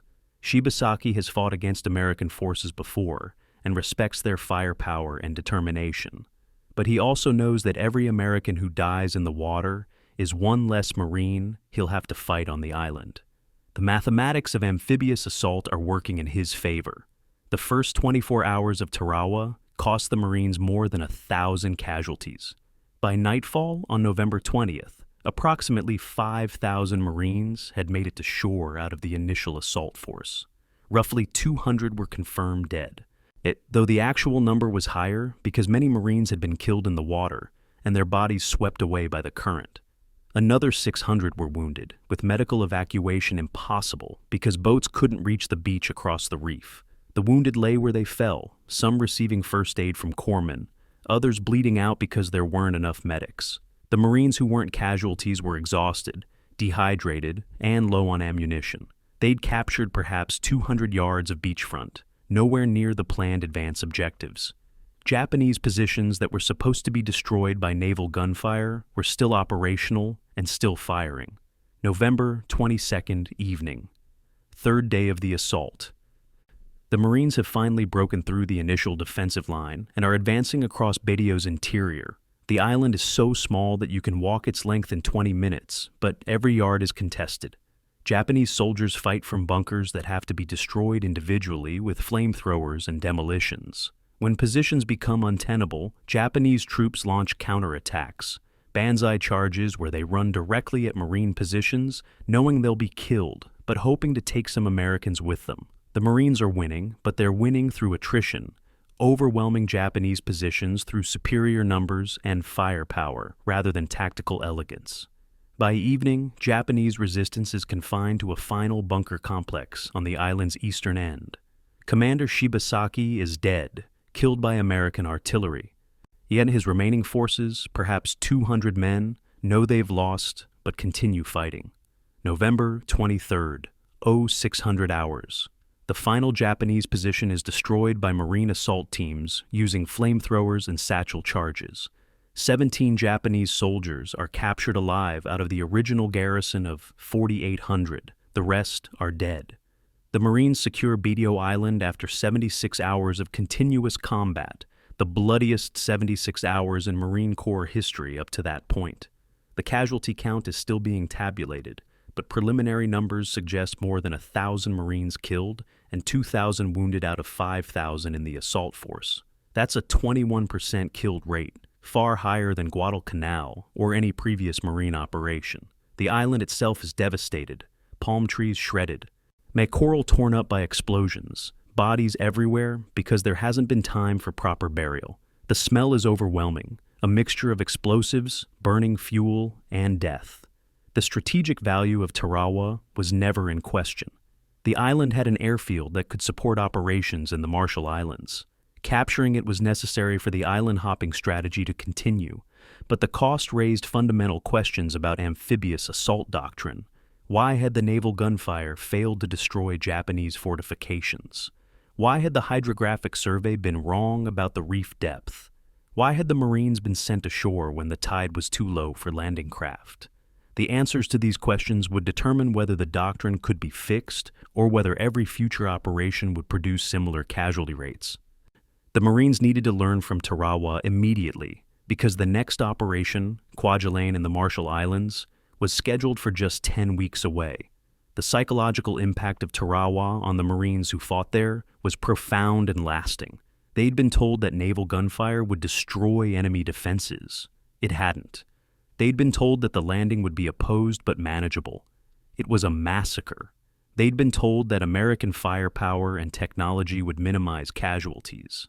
They'd watched their friends die in the water, shot while wading through chest-deep surf with no way to fight back.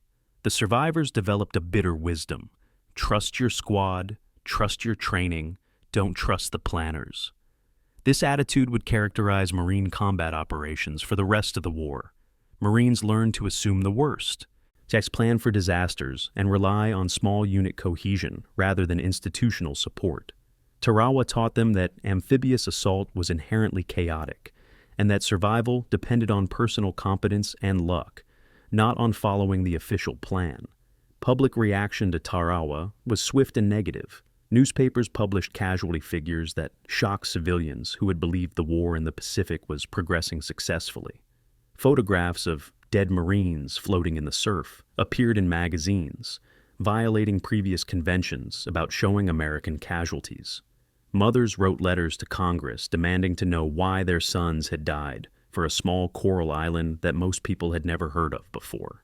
The political pressure forced military leadership to justify Tarawa's cost, all explaining that it was necessary for future operations and that lessons learned would prevent similar casualties in the future. These explanations were technically accurate, but emotionally unsatisfying. The American public was discovering that defeating Japan would require accepting casualties on a scale they hadn't anticipated, and that the Marines would bear a disproportionate share of those casualties because of their role as amphibious assault specialists. The question was whether public support would hold through the next operation, and the next, and the ones after that, all the way to Japan. December 8, 1943. Congressional Hearing Room, Washington, D.C. Senator James Meade of New York sits at the committee table, holding a copy of Time magazine that shows a photograph of dead Marines on Tarawa's beach. His voice is controlled but angry as he addresses Admiral Richmond Kelly Turner, representing the Joint Chiefs of Staff. Can you explain to the American people why 1,000 Marines died to capture a sandbar? Turner's response is careful, citing Tarawa's strategic value as an airfield and its role in the island-hopping campaign. Meade interrupts. Strategic value doesn't comfort the mothers who've lost sons. What I want to know is whether this will happen again, whether the next island will cost another 1,000 lives, whether we've learned anything. The hearing room is silent. Turner doesn't have a good answer because nobody knows whether the next operation will be better or worse. The political firestorm over Tarawa threatened to derail the entire Central Pacific strategy, and congressmen who had supported aggressive action against Japan were now questioning whether the cost was acceptable. Newspapers editorialized about wasteful tactics and poor planning. The mothers of Marines killed at Tarawa organized letter-writing campaigns demanding better protection for their sons. The Marine Corps leadership found itself in an impossible position. They couldn't promise that future operations would be less costly without knowing whether the lessons from Tarawa could actually prevent similar casualties. The institutional response was to conduct immediate and thorough analysis of what went wrong, not to assign blame, but to prevent repetition. December the 15th, 1943. Admiral Raymond Spruance's headquarters, Pearl Harbor. The post-action review for Tarawa fills a conference room with officers from the Marines, Navy, and intelligence services. The analysis is brutally honest. The naval bombardment was insufficient in both duration and accuracy. Japanese bunkers had been reinforced with logs and sand that absorbed explosive force without collapsing. The hydrographic survey was wrong about reef depth because it had been conducted during a different season, when tides were higher. The LVTs had been prioritized for assault troops rather than resupply, meaning Marines on the beach ran out of ammunition and water, while supply boats couldn't cross the reef. Radio communication had failed due to equipment problems and Japanese interference. The list of failures is comprehensive and damning. Yet, the specific lessons extracted from Tarawa's failures would reshape Amphibious doctrine for the rest of the war. First, preliminary bombardment must be longer and more carefully targeted. 3 hours wasn't enough to destroy hardened fortifications. Future operations would include bombardment lasting days, not hours. Second, hydrographic reconnaissance must be conducted immediately before the assault, not months in advance, to ensure tidal predictions are accurate. Third, LVTs must be allocated for both assault and resupply, accepting that this reduces the number of Marines in the first wave, but ensures those who land can be sustained. Fourth, radio equipment must be waterproofed and backup systems must be in place because communication is essential for coordination. And fifth, naval gunfire spotters must land with assault troops to direct fire in real time, rather than relying on pre-planned targets. Pentagon meeting, January 19, 44. Admiral Ernest King argues for accelerating the pace of operations to prevent Japanese forces from building up defenses on future target islands. His logic is that speed is the best way to minimize casualties, hit islands before they're fully fortified, rather than giving the Japanese months to prepare. Marine Corps leadership presents a contrary argument. Marines need time between operations to absorb lessons, integrate replacements, and rest exhausted units. The faster the operational tempo, the less time for preparation, the higher the risk that mistakes from one operation will be repeated at the next. The debate exposes a fundamental tension in the island-hopping strategy. Speed reduces Japanese defensive preparation, but increases American risk from inadequate planning. Caution allows better preparation, but gives Japan time to fortify positions. There's no perfect answer. Camp Lejeune, January 1944. Commandant Holcomb issues a directive requiring immediate revision of amphibious assault doctrine based on Tarawa lessons. The revision must be completed and distributed to all Marine divisions within 3 weeks, because the next operation, Kwajalein, is scheduled for the end of January. 3 weeks to redesign doctrine that took months to develop initially. The impossibility of the timeline is obvious, but the alternative is sending Marines into another Tarawa-style bloodbath. Officers work around the clock, at rewriting training manuals, creating new tactical guidelines, filming training videos that will be shipped to units in the Pacific. The compressed timeline means some changes will be implemented imperfectly, but imperfect improvements are better than repeating Tarawa's failures. War correspondent Robert Sherrod's testimony to Congress carried unusual weight because he'd been at Tarawa during the assault. Sherrod was a respected journalist with no military background, which made his observations seem more credible than official reports. He described watching Marines die in the water, trapped on the reef with no cover, while Japanese machine guns fired continuously. He described wounded men bleeding to death on the beach because medical evacuation was impossible. He described the complete disconnection between the official plan and the reality he witnessed. But Sherrod also testified that Marine commanders on the island had adapted quickly, that tactical leadership at the company and platoon level was excellent, and that the failures were institutional and correctable. His testimony provided political cover for continuing the amphibious strategy, while acknowledging that Tarawa had been poorly executed.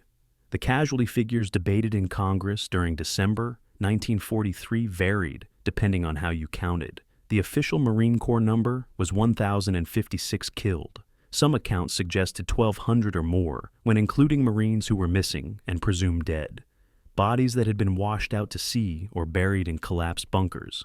The wounded totaled 2,000, and 101, though this number included many who would return to duty after treatment. The Navy lost 29 men, mostly from boats hit by Japanese artillery.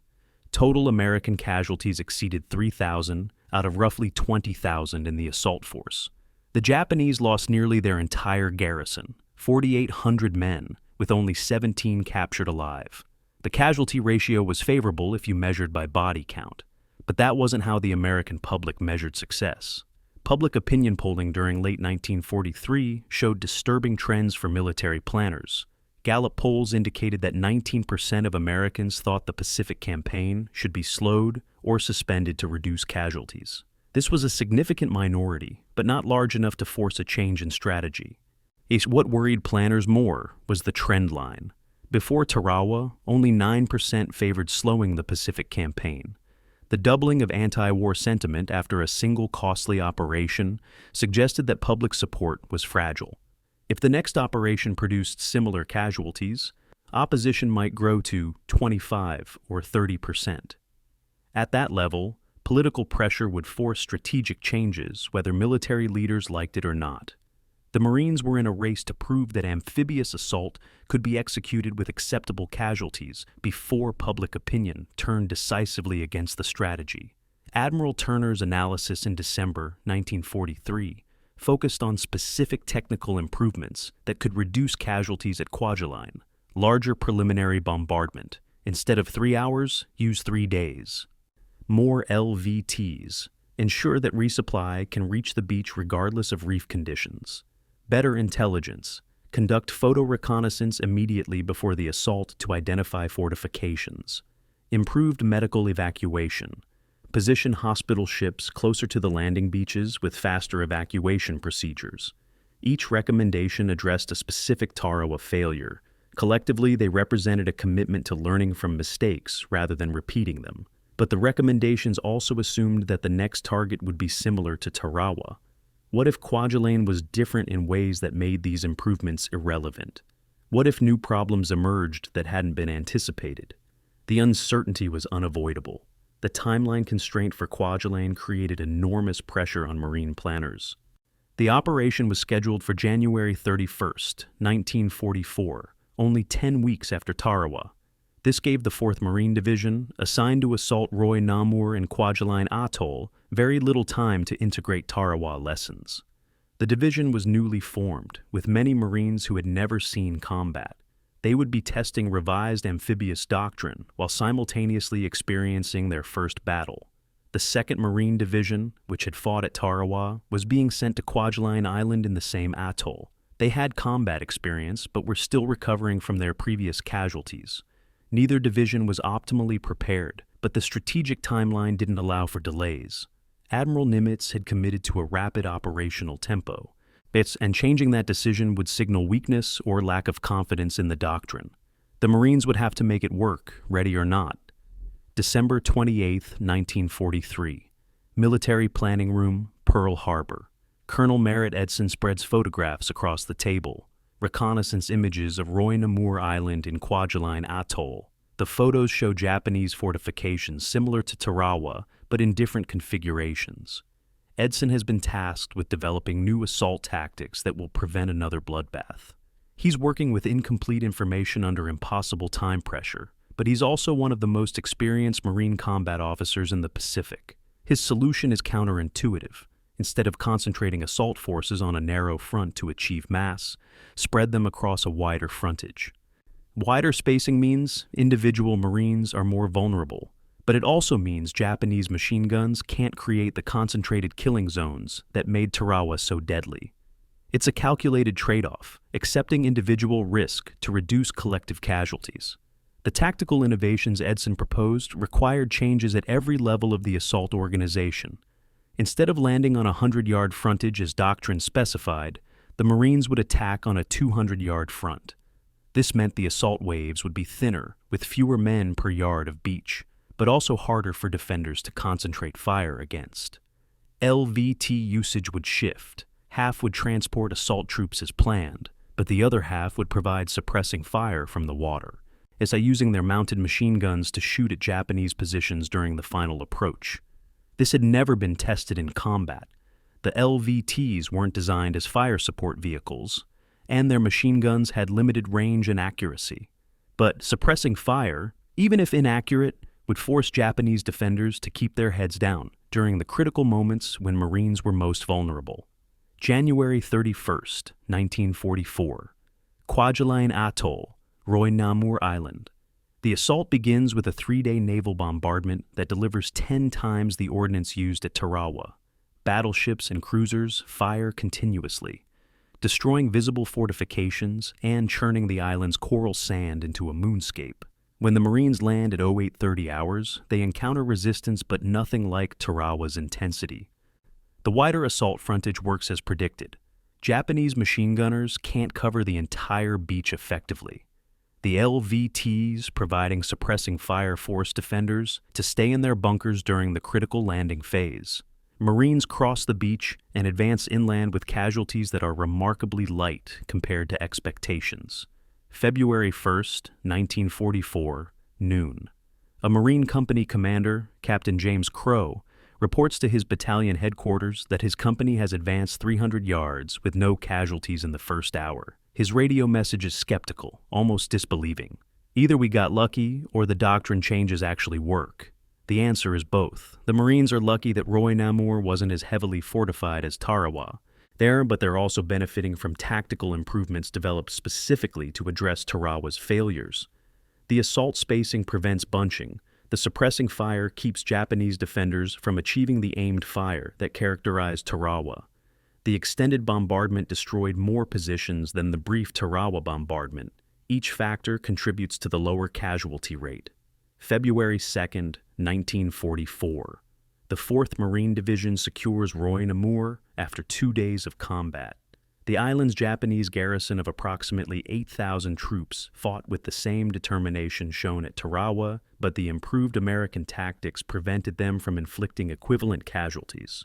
American losses are 372 killed and 1,000, at 582 wounded out of 20,000 assault troops. That's a 1.9% killed rate, dramatically lower than Tarawa's 21%. The difference validates the doctrine changes, though officers caution against overinterpreting a single success. Maybe Kwajalein was just an easier target. The next operation will provide more data. February 5th, 1944. Kwajalein Island, a different target in the same atoll. The 2nd Marine Division, veterans of Tarawa, land using the same revised tactics. They face a garrison of approximately 7,000 Japanese troops defending prepared positions.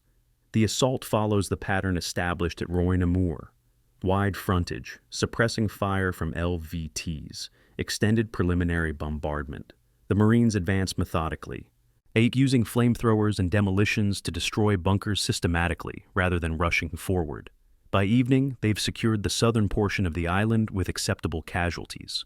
The operation is working as planned, suggesting that the doctrine improvements are transferable across different targets. February 17, 1944. Eniwetok Atoll, the 3rd operation in sequence.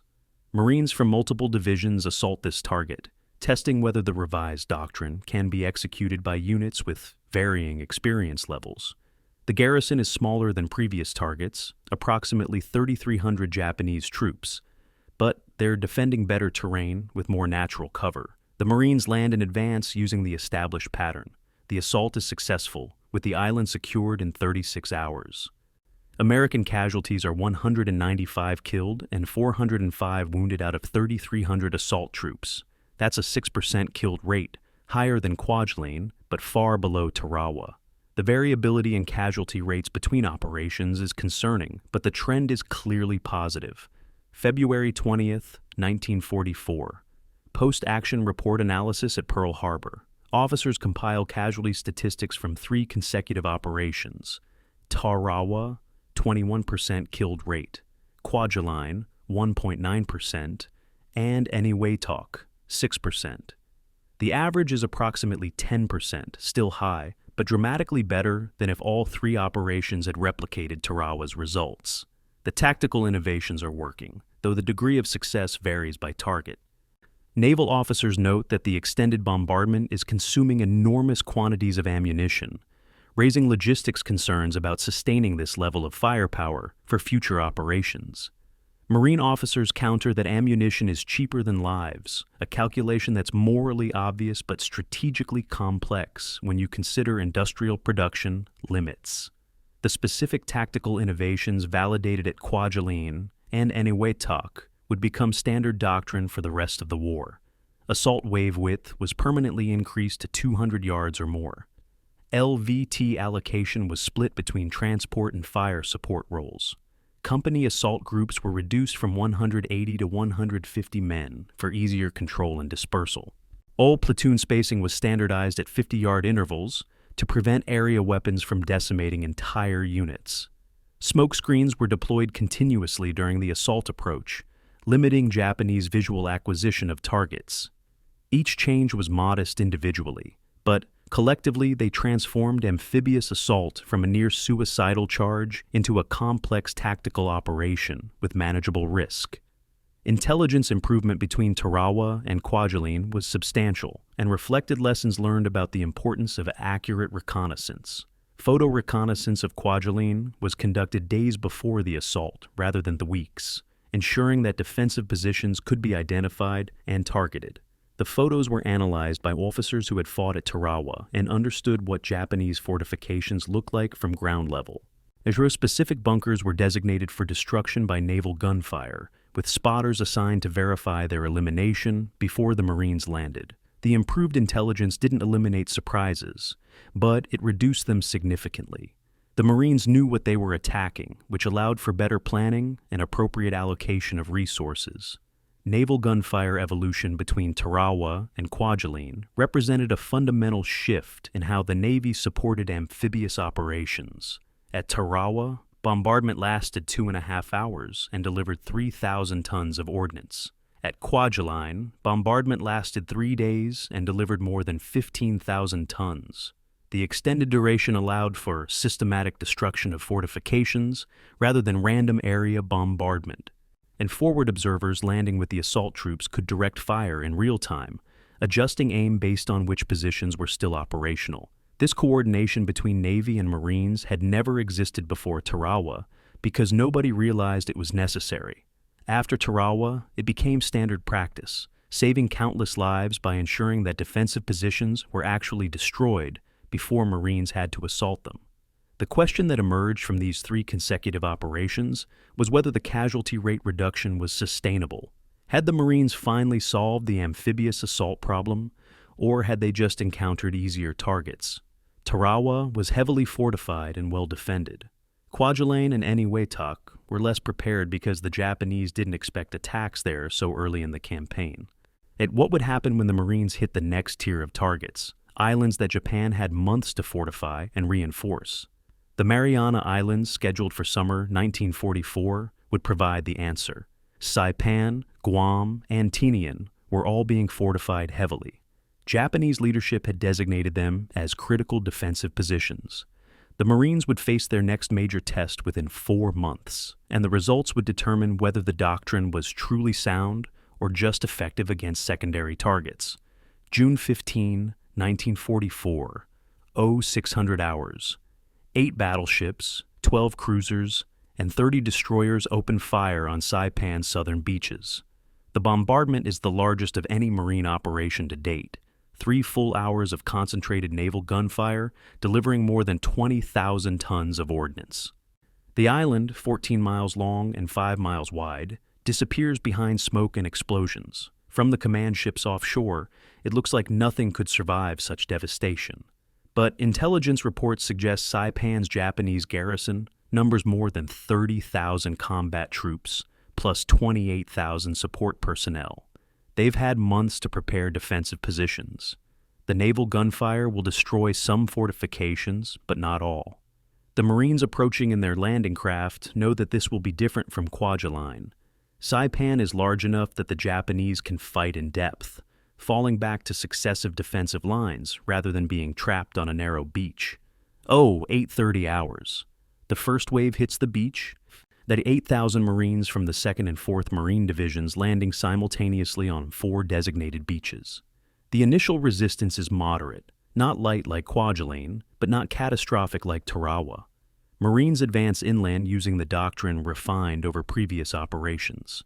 Wide spacing, suppressing fire from LVTs, aggressive movement to prevent bunching on the beach. By 1000 hours, 30,000 Marines are ashore, and the beachhead is expanding. The operation appears to be succeeding. Then Japanese General Yoshitsugu Saito, commanding the island's defense, unleashes his counterattack. 6,000 Japanese soldiers, supported by tanks and artillery, strike the center of the Marine line, attempting to drive the Americans back into the sea. Noon, June 15. The Japanese counterattack hits the boundary between the 2nd and 4th Marine Divisions, exploiting the seam in their defensive positions. Japanese tanks, obsolete by European standards but terrifying to Marines who've rarely faced armor, crash into Marine positions. The Marines respond with 37mm anti-tank guns and bazookas, destroying most of the tanks within an hour. But the Japanese infantry keeps coming, wave after wave, accepting enormous casualties to maintain pressure. The Marines hold, barely. Casualties in the first day exceed 3,000 wounded and killed, the highest single-day toll since Tarawa. The psychological impact is severe. This isn't supposed to happen anymore. The doctrine has been refined. The tactics have improved. Yet Marines are dying at rates that approach Tarawa's horror. June 15 through June 30. Daily operations across Saipan. The Marines discovered that the Japanese have built defensive lines in depth, something they hadn't encountered on smaller islands. When one defensive position is destroyed, the Japanese fall back to another line of bunkers and trenches already prepared. The advance becomes methodical and grinding, more like World War I trench warfare than the rapid assaults that characterized previous operations. Each yard of terrain is contested. Each bunker requires flamethrowers or demolitions to destroy. Each cave system harbors Japanese soldiers who emerge to launch local counterattacks before being killed. The Marines are winning, slowly compressing Japanese defensive space, but the cost is constant. June 20th, 1944. Offshore, and the Battle of the Philippine Sea erupts between American and Japanese carrier fleets. Japanese Admiral Jisaburo Ozawa has brought 9 carriers and their aircraft to reinforce Saipan, attempting to destroy the American fleet supporting the invasion. The resulting air battle, which American pilots later call the Great Marianas Turkey Shoot, is a catastrophic defeat for Japanese naval aviation. American pilots shoot down approximately 300 Japanese aircraft while losing only 30 of their own. 3 Japanese carriers are sunk. The Japanese fleet retreats, never again able to challenge American naval supremacy in the Pacific. For the Marines on Saipan, the naval battle is distant and abstract. What matters is that Japanese reinforcements won't arrive, and American naval support will continue. The battle ensures that Saipan will fall, but it doesn't reduce the cost of capturing it. June 27, 1944. General Saito realizes his position is hopeless. The Marines have advanced more than halfway across the island. Japanese casualties exceed 15,000. Ammunition and food are running low. Saito orders withdrawal to final defensive positions on northern Saipan, intending to make the Americans pay for every remaining yard. He knows the battle is lost, but believes that inflicting maximum casualties will make future operations more costly, potentially breaking American will to continue the war. This calculation, that accepting certain defeat is worthwhile if it imposes sufficient enemy casualties, characterizes Japanese defensive strategy throughout the Marianas Campaign and beyond. July 8th, during 1944, the final Japanese positions on Saipan collapse. General Saito commits ritual suicide, following the protocol for Japanese commanders who lose their battles. Approximately 100 of his soldiers follow the same path. Others launch final suicide attacks against Marine positions, charging with whatever weapons they have left. The Marines kill them systematically, having learned that Japanese soldiers won't surrender even when defeat is inevitable. The island is declared secure after 24 days of continuous combat, the longest single operation in Marine Corps history to that point. The casualty count is devastating. 3,426 Marines killed, 10,364 wounded out of 82,000 total American forces. That's a 4.2% killed rate, dramatically better than Tarawa, but worse than Kwajalein.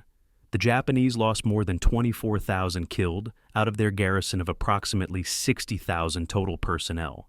Another 1,000 were captured, an unusually high number, reflecting the fact that some soldiers were too wounded to commit suicide or were unconscious when Marines found them.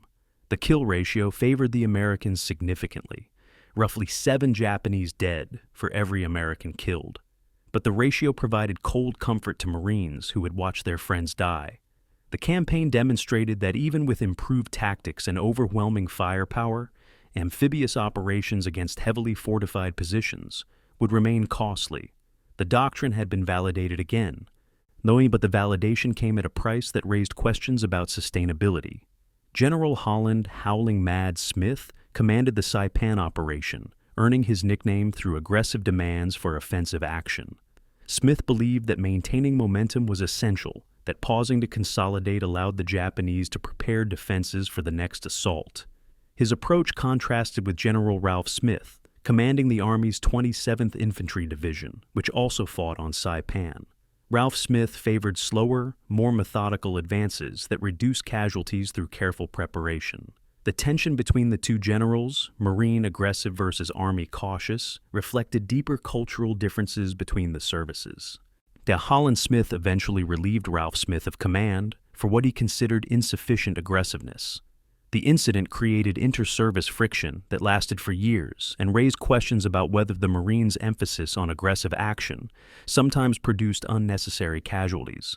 Civilian casualties on Saipan added a moral dimension to the campaign that hadn't been present on smaller, less populated islands. Approximately 22,000 Japanese civilians lived on Saipan before the battle. Many died during the fighting, caught between American and Japanese forces. Hundreds more committed suicide, following Japanese propaganda that claimed Americans would torture and murder civilians.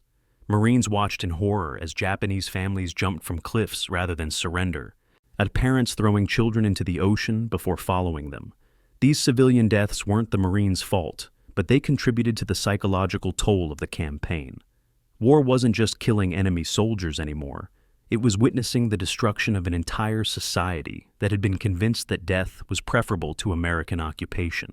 The Marines couldn't stop the civilian suicides without abandoning their assault, but they couldn't forget watching them happen either.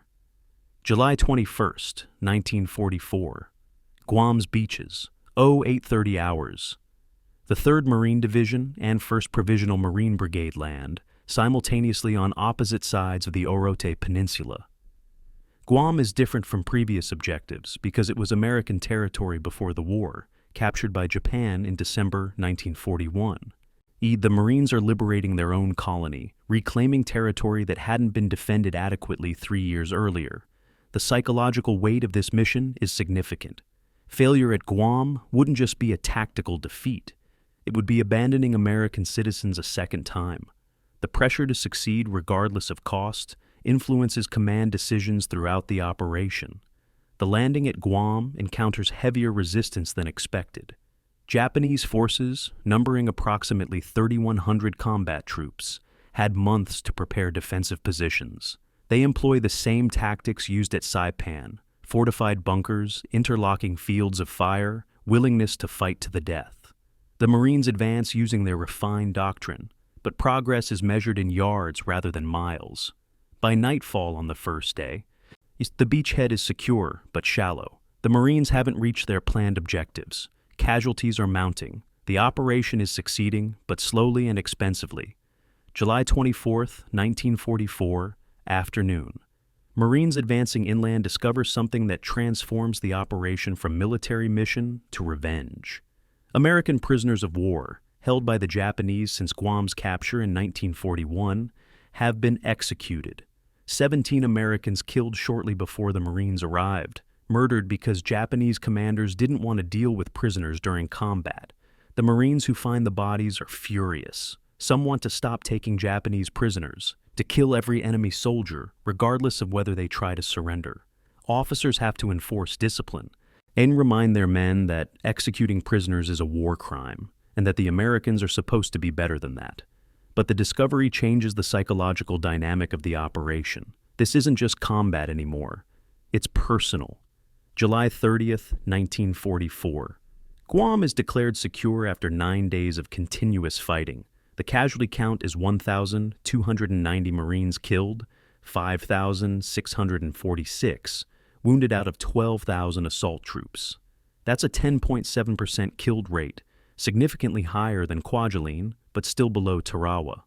The variation in casualty rates continues to plague strategic planning. Is there a pattern, or is each operation unique?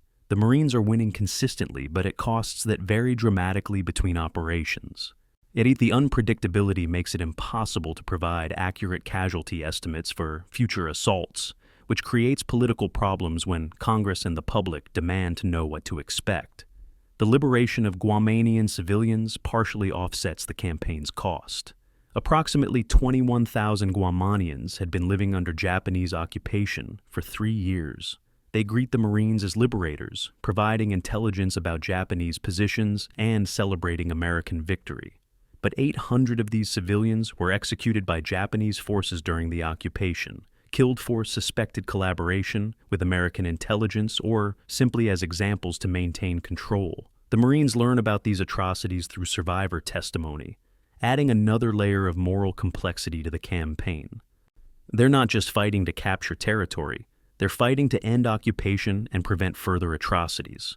This justification helps rationalize the casualty cost, but doesn't eliminate the reality that more than 6,000 Marines were wounded or killed to liberate a small island. August 1st, 1944. Tinian Island, 5 miles from Saipan. the 2nd Marine Division lands in an operation that's remarkable for its tactical creativity. Instead of assaulting Tinian's obvious landing beaches on the southern coast, which the Japanese have heavily fortified, the Marines land at Ushi Point on the northwest coast. The beaches there are tiny, barely wide enough for 2 LVTs to land simultaneously. Japanese commanders dismissed them as impractical for a major landing and concentrated their defenses elsewhere. The Marines proved them wrong, landing 15,000 troops across the small beaches over 2 days, establishing a beachhead behind Japanese main defensive lines. August 3, 1944. The Marines discover that Tinian's fortifications are extensive despite the successful backdoor landing. The island's garrison of 9,000 troops has built fortified cave systems that require systematic destruction. The terrain favors defense, with elevated positions providing fields of fire across the agricultural flatlands the Marines must cross. The advance becomes another grinding operation, where flamethrowers and demolitions are more important than rifles. Each cave must be cleared individually. Each defensive position must be destroyed completely, or the Japanese defenders will reoccupy it after the Marines advance. Yet the casualties accumulate steadily, not in dramatic single-day spikes, but in constant attrition that wears down units over time. August 6, 1944, evening, the final Japanese positions on Tinian collapse. Approximately 400 Japanese soldiers, trapped and facing certain defeat, organize for Gyokusai, collective suicide attack. They emerge from hiding and charge Marine positions in a coordinated assault designed to kill as many Americans as possible before being annihilated. The Marines are prepared for this tactic, having encountered it at Saipan. Machine guns and artillery tear apart the attacking force within minutes. Japanese casualties in the Gyokusai exceed 300. Marine casualties are minimal because the attack was predictable and defenders were prepared. The one-sided nature of the engagement doesn't make it less disturbing to witness. Marines are watching enemy soldiers deliberately dying in attacks they know will fail, choosing death over survival because their military culture values sacrifice over pragmatism. August 10, 1944. Tinian is declared secure. Marine casualties total 2,125 killed, 9,262 wounded out of 15,600 assault troops. That's a 13.6% killed rate, higher than Kwajalein, but better than Tarawa. The variability continues. The Marines have now conducted multiple successful amphibious operations, validating the doctrine, but they haven't found a way to consistently reduce casualties below certain thresholds. The best they can achieve is keeping killed rates in the single digits or low teens, accepting that some operations will be bloodier than others based on enemy strength and terrain. Civilian suicides on Tinian mirror the horror of Saipan. Nearly all Japanese civilians on the island, approximately 1,000 people, commit suicide rather than surrender to American forces. Marines watch families march to cliffs and jump, killing themselves to avoid perceived American atrocities that Japanese propaganda promised would occur. The Marines try to stop some of these suicides, calling out in basic Japanese that they won't be harmed, but linguistic barriers and propaganda conditioning are too strong. The psychological impact on Marines who witness these deaths is profound. They're not killing these civilians. Japanese propaganda is. But the Marines can't avoid the reality that their presence, their victory, is the trigger for mass civilian death. This moral burden becomes part of the Marianas Campaign's legacy. The strategic importance of the Marianas Campaign, capturing Saipan, Guam, and Tinian, was profound and immediate. The islands provided bases for B-29 bombers, allowing sustained bombing of the Japanese home islands for the first time in the war. Tinian would become the loading point for the atomic bombs dropped on Hiroshima and Nagasaki a year later. But the immediate benefit was operational. The Marines had proven they could conduct sustained campaigns across multiple islands, capturing each one systematically despite heavy casualties. The total cost of the Marianas Campaign exceeded 7,000 Marines killed and 25,000 wounded. These numbers were presented to the public as the price of bringing the war closer to Japan's doorstep.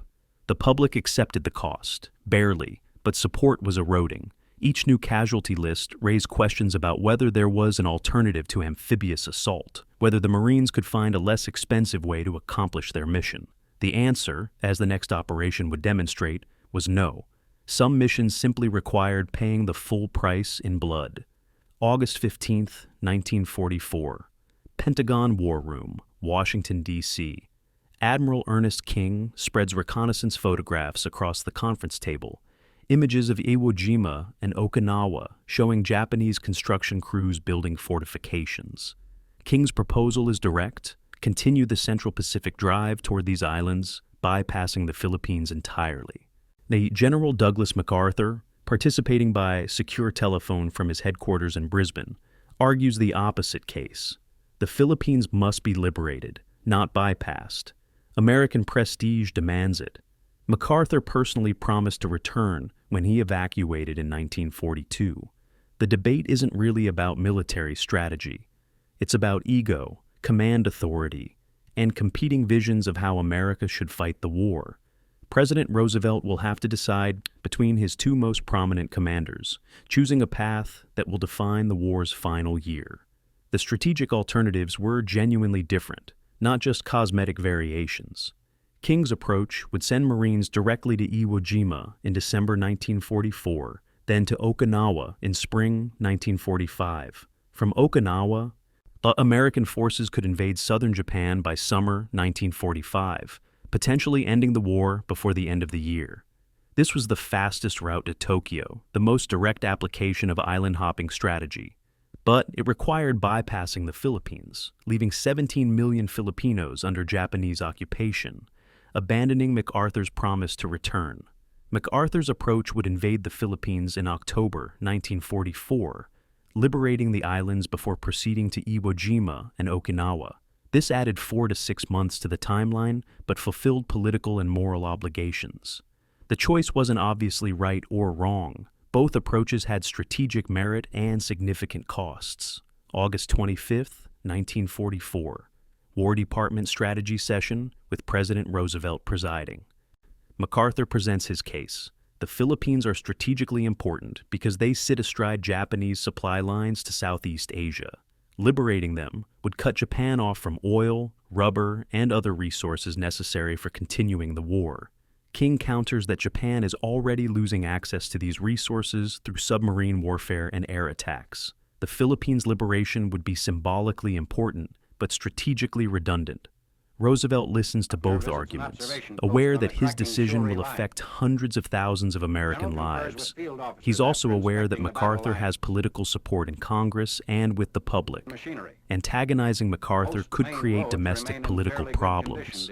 The military logic favors King's approach. The political logic favors MacArthur's. Japanese Imperial Headquarters, Tokyo, August 1944. Prime Minister Hideki Tojo's government has collapsed after the loss of Saipan, replaced by a military government that's even less willing to consider negotiated peace. The new leadership orders preparation for homeland defense, recognizing that American forces will eventually reach Japan proper. Iwo Jima and Okinawa are designated as critical defensive positions that must be held at all costs. Construction crews are sent to build fortifications, artillery positions, cave systems, everything necessary to make these islands as costly as possible for American assault forces. The Japanese strategy has evolved from attempting to defeat America militarily to attempting to make victory so expensive that America negotiates rather than invading Japan. This calculation depends on American willingness to accept casualties declining as the war continues. September 1st, 1944. Admiral Nimitz's war room at Pearl Harbor. Reconnaissance photos of Iwo Jima show an island being transformed into a fortress. The 8-square-mile volcanic rock has 21,000 Japanese troops, more than double the garrison at Tarawa. They've built 11 miles of tunnels, 1,500 reinforced bunkers, artillery positions protected by 30 feet of volcanic rock and concrete. Nimitz's staff estimates that capturing Iwo Jima will require at least 3 Marine divisions and will produce 30,000 to 50,000 American casualties. These numbers are so high that some officers question whether the island is worth attacking. Nimitz responds that Iwo Jima is necessary as an emergency landing field for B-29 bombers attacking Japan. Without it, damaged bombers have nowhere to land between Japan and the Marianas. The strategic value justifies the cost, but that doesn't make the cost any less horrifying. Okinawa's reconnaissance photos show an even more daunting challenge. The island is 440 square miles, 60 times larger than Iwo Jima. Intelligence estimates suggest more than 100,000 Japanese troops are defending it, the largest defensive force the Marines will face anywhere in the Pacific. Okinawa is close enough to Japan proper that Japanese aircraft can provide continuous air support. The terrain includes mountains, cities, and heavily populated agricultural areas where civilian presence will complicate military operations. Capturing Okinawa will require months of sustained combat, not weeks. Casualty projections range from 50,000 to 100,000 Americans wounded and killed. These estimates are so disturbing that they're classified secret to prevent public panic. September 2nd, 1944. Joint Chiefs officially decide on a dual strategy, attempting to satisfy both King and MacArthur. MacArthur will take Army forces to the Philippines beginning in October 1944. Nimitz will continue the Central Pacific Drive with Marines, targeting Peleliu immediately, then Iwo Jima in February 1945, then Okinawa in April.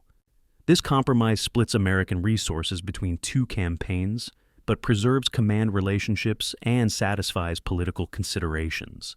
The Marines receive orders to prepare for Iwo Jima with the understanding that this will be the most difficult amphibious operation yet attempted.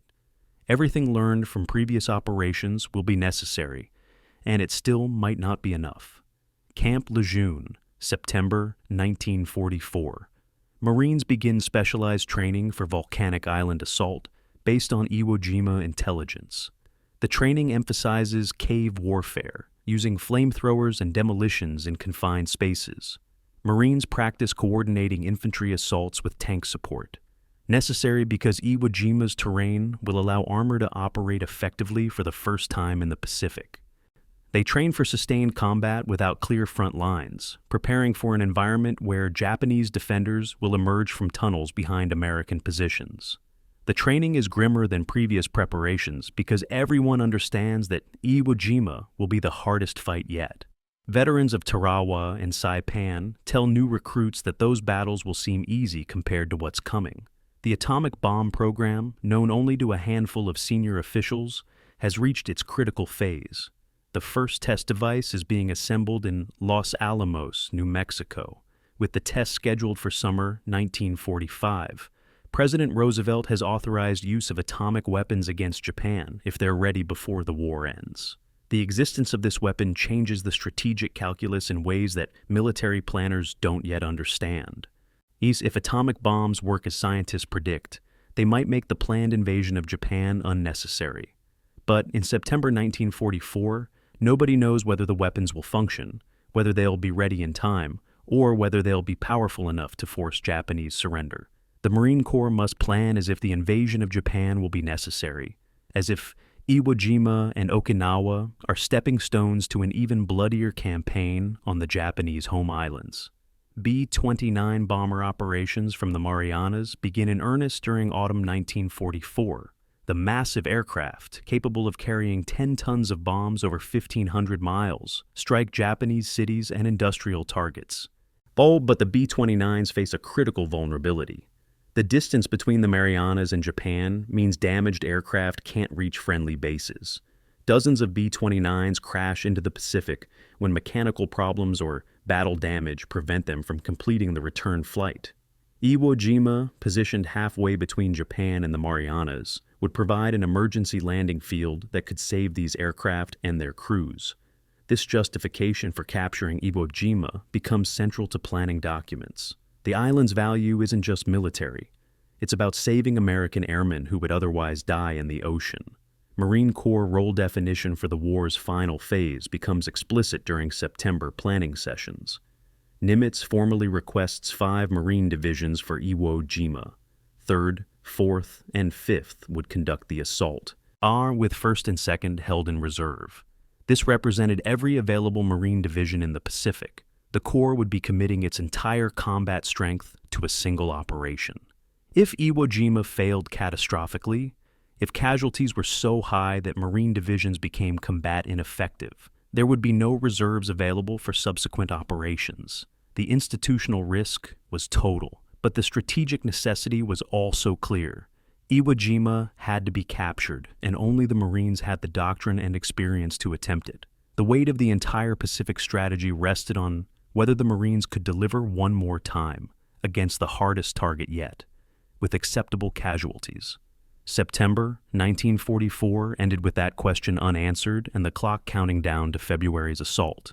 February 19th, the 1945, 0830 hours, Iwo Jima's southeastern beaches. Private First Class Jacqueline Lucas, 17 years old, though he lied about his age to enlist, crouches in his landing craft as it approaches the black volcanic sand. He can see Mount Suribachi, the island's volcanic peak, looming 550 feet above the beach. The naval bombardment has been continuous for 3 days, the longest of any Marine operation. 70,000 Marines are approaching an 800 landing craft, the largest amphibious assault in Marine Corps history. Lucas expects the landing to be hard but survivable. He's studied the doctrine, trained for months, knows what to do. What he doesn't know is that General Tomitaro Kuribayashi, commanding the Japanese garrison, has developed a new defensive strategy specifically designed to maximize American casualties. 900 hours. The first 30,000 Marines are ashore, and nobody has fired at them yet. The silence is unnerving. Veterans of previous operations know that Japanese defenders usually open fire immediately when landing craft approach. The absence of resistance suggests something worse is coming. Marines advance across the volcanic sand toward the first terrace line, struggling because the loose volcanic ash makes walking difficult. Then Kuribayashi springs his trap. Hidden artillery pieces, mortars, and machine guns open a fire simultaneously from positions across the island. The Japanese have camouflaged their weapons and held fire deliberately, letting the Marines land and move away from their boats before attacking.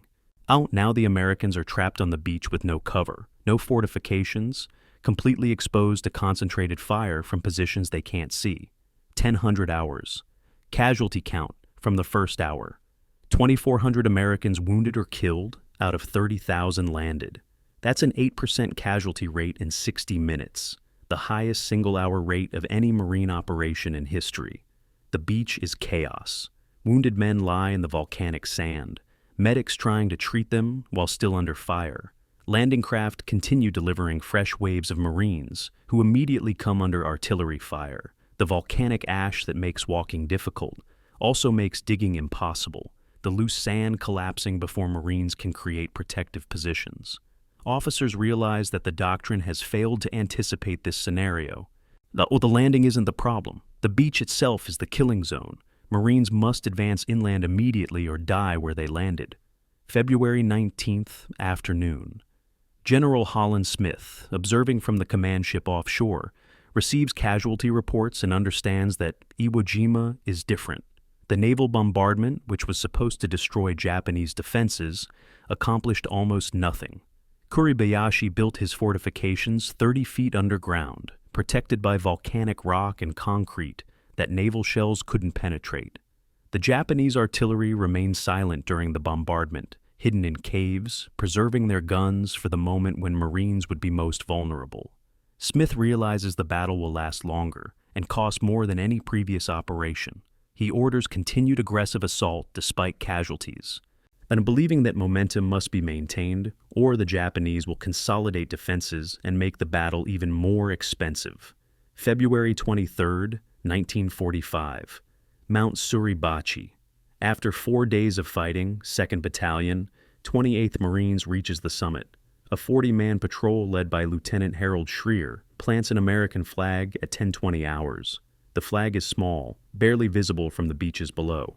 At noon, a second patrol brings a larger flag, and Associated Press photographer Joe Rosenthal captures the moment when 6 Marines raise it. The photograph becomes instantly iconic, distributed worldwide within days, symbolizing American determination and Marine courage. But the photograph also creates a dangerous perception that the battle is won. Suribachi is secured, but the rest of Iwo Jima remains in Japanese hands. More than 3 weeks of combat lie ahead. February 25 through March 5, 1945.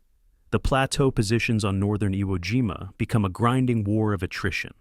Japanese defenders occupy caves connected by tunnels, creating a three-dimensional battlefield where front lines are meaningless. Marines assault a position, clear it, and move forward, only to be attacked from behind by Japanese soldiers emerging from tunnels.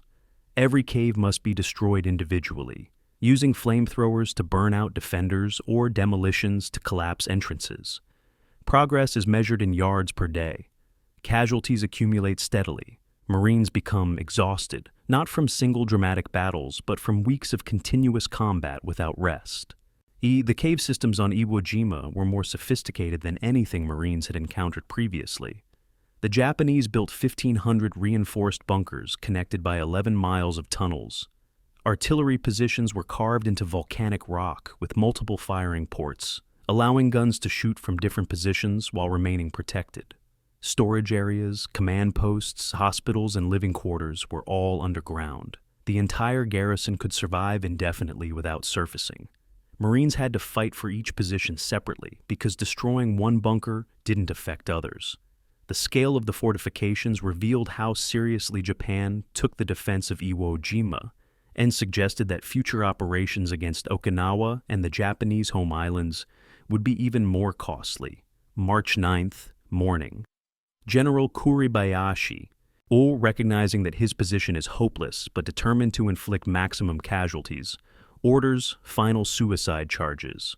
Approximately 1,000 Japanese soldiers emerge from their caves simultaneously and attack American positions across the northern plateau. The Marines are prepared, having encountered this tactic before. Machine guns and artillery destroy the attacking force within hours. Kuribayashi himself is killed, though his body is never found among the thousands of Japanese dead. The suicidal nature of the final attacks demonstrates Japanese willingness to accept total annihilation rather than surrender. For the Marines, it confirms that every Japanese soldier on Iwo Jima must be killed because they won't surrender even when defeat is certain.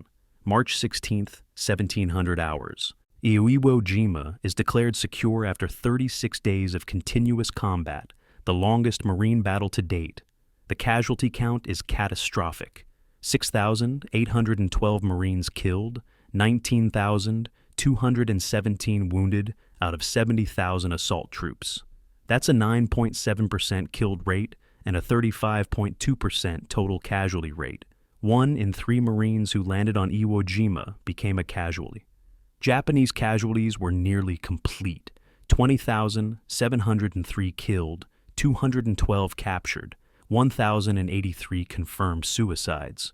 The kill ratio favored Americans approximately 3-1, but the absolute numbers were staggering. The strategic value of Iwo Jima would be demonstrated repeatedly over the following months. More than 2,400 B-29 bombers made emergency landings on Iwo Jima's airfield between March 1945 and August 1945.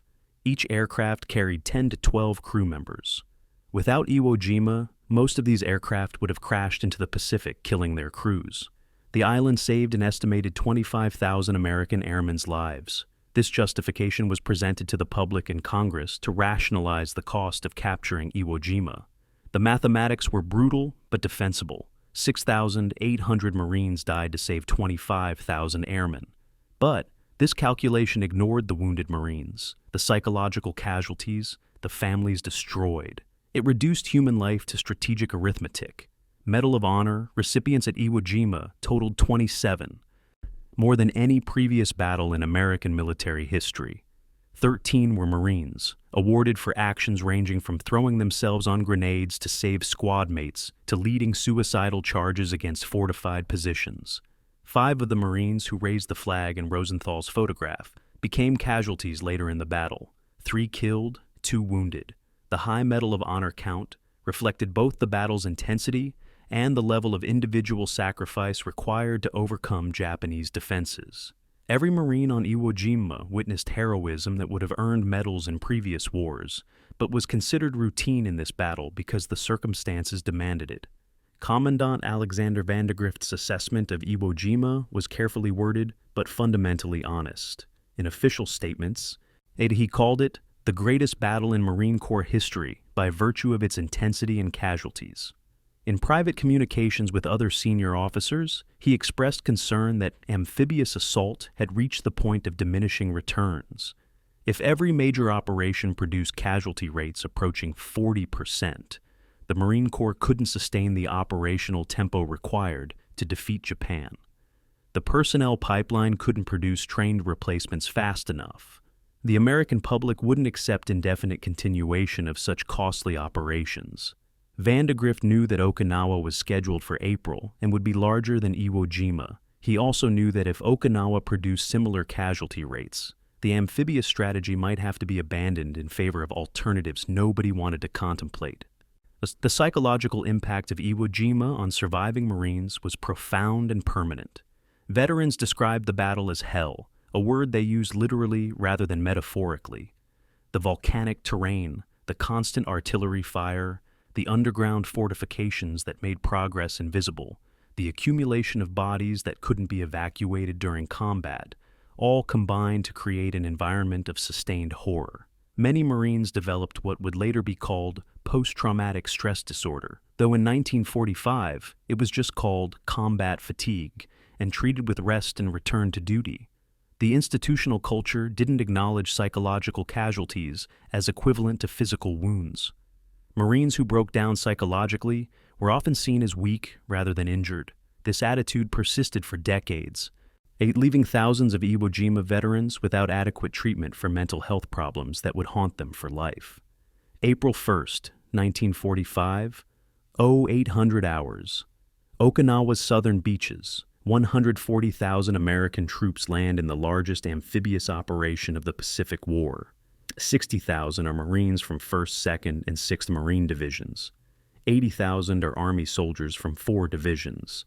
The assault fleet includes 1,200 ships, more than participated in the Normandy invasion.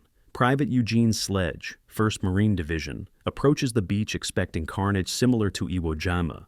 Instead, he experiences the same eerie quiet that characterized Iwo Jima's first hour.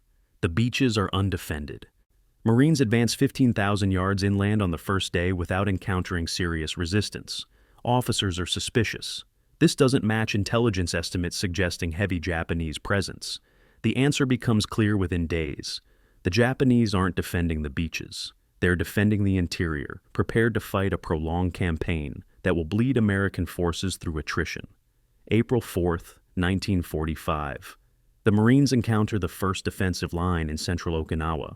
Japanese General Mitsuru Ushijima, commanding the 32nd Army, has built 3 successive defensive lines across southern Okinawa, each incorporating natural terrain features and man-made fortifications. The first line includes the towns of Kakuzu and Tombstone Ridge, fortified hills connected by trenches and tunnels. Marines assault these positions using tactics refined over 3 years of island fighting.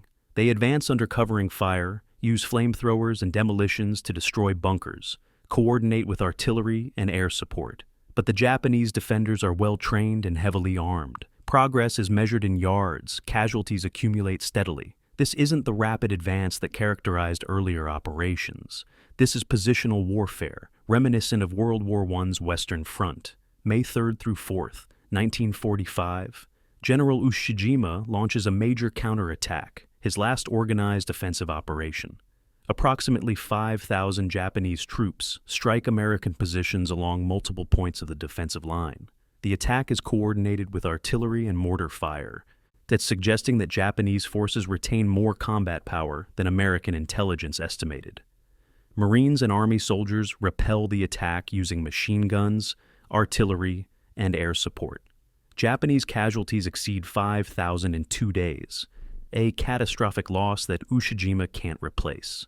But the counterattack demonstrates Japanese willingness to accept losses in pursuit of tactical objectives, even when strategic victory is impossible. May 8, 1945. Germany surrenders unconditionally. ending the war in Europe. For Americans, VE Day is cause for celebration. For Marines on Okinawa, it's a reminder that they're fighting the only remaining major campaign of the war. All of America's military power can now focus on defeating Japan.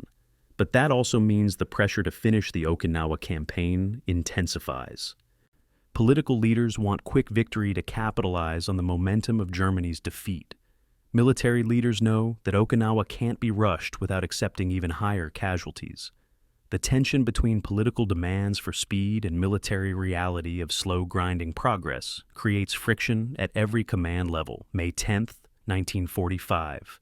Marines break through Japanese defensive lines and advance north toward Shuri Castle, the headquarters of the 32nd Army. The advance requires crossing open agricultural land under fire from Japanese artillery, positioned in the surrounding hills. American casualties increase as troops are exposed to artillery fire with minimal cover. The Japanese defenders use mobile artillery tactics, firing from one position, then relocating before American counter-battery fire can destroy them. This adaptive defense prolongs the battle and increases casualties beyond initial estimates. Marines experience combat conditions unlike previous operations, where enemies fought from static positions and could be destroyed systematically. May 27, 1945. Shuri Castle falls to the Marines after weeks of fighting. The castle itself is largely destroyed by artillery and airstrikes, but its capture represents a symbolic victory and forces Japanese withdrawal to final defensive positions in southern Okinawa. General Ushijima realizes his defensive lines are collapsing, but orders continued resistance. The Japanese strategy has evolved to delaying action, trading space for time, inflicting casualties without expecting to hold territory. And every day the battle continues is another day before Americans can invade Japan proper. Ushijima's calculations are based on the hope that American casualties will become politically unsustainable. June 4, 1945. General Ushijima sends his final message to Japanese High Command, reporting that his position is untenable and the 32nd Army will be destroyed. He describes the American assault as overwhelming, supported by firepower and air superiority that make defense impossible. But he also reports that American casualties are substantial, that the Marines and Army soldiers are exhausted from months of continuous combat. Ushijima's assessment suggests that the strategy of trading Japanese lives for American casualties is succeeding tactically, even as it fails strategically. The battle is lost, but the cost has been high enough that future operations will be questioned. June 21, 1945. Okinawa is declared secure after 82 days of continuous combat, the longest single battle in Marine Corps history. Total American casualties exceed 49,000, 12,520 killed, 36,631 wounded. Marine casualties specifically are 3,171 killed, 13,708 wounded out of 60,000 Marines committed. The killed rate of 5.3% is better than Iwo Jima, but the total casualty rate of 28% is still catastrophic. Japanese casualties exceed 100,000 killed, with 7,000 captured. An unusually high number, suggesting that Japanese willingness to fight to the death may finally be eroding after years of defeats. Civilian casualties on Okinawa exceed American military deaths, a horrifying statistic that complicates the battle's legacy. Approximately 120,000 Okinawan civilians died during the campaign, killed by artillery fire, caught in combat zones, or victims of Japanese military forcing civilians into suicide rather than surrender. The civilian death toll is larger than the combined military casualties of both sides. For Marines fighting on Okinawa, the civilian presence created impossible moral dilemmas. They couldn't always distinguish between armed Japanese soldiers and civilians.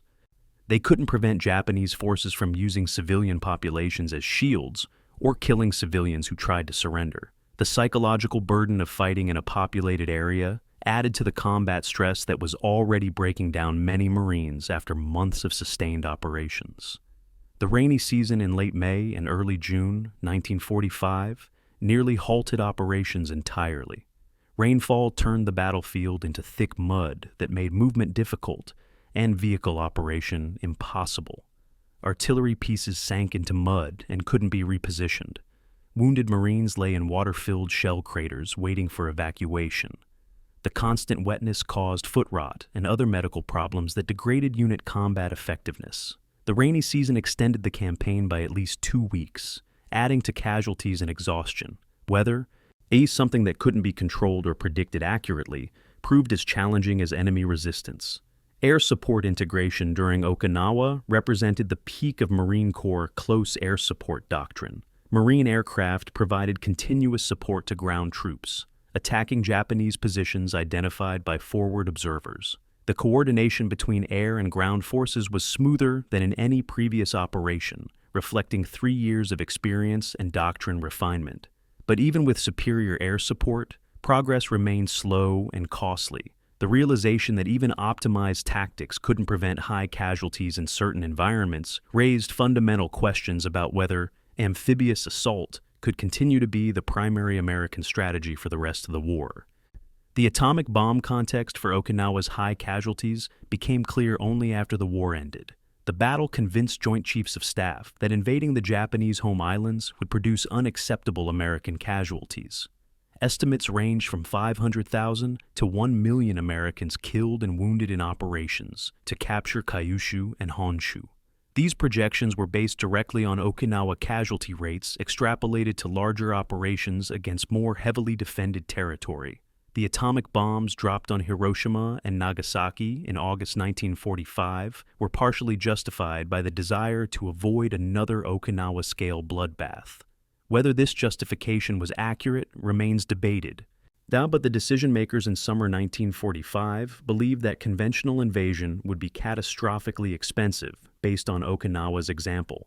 August 6, 1945, 08:15 local time. Hiroshima, Japan. The B-29 bomber, Enola Gay, releases a single atomic bomb from 31,000 feet. The weapon, codenamed Little Boy, contains 140 pounds of enriched uranium.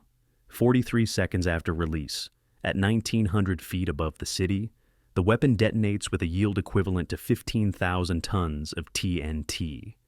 The explosion creates a fireball that reaches several million degrees, instantly vaporizing everything within half a mile of the detonation point.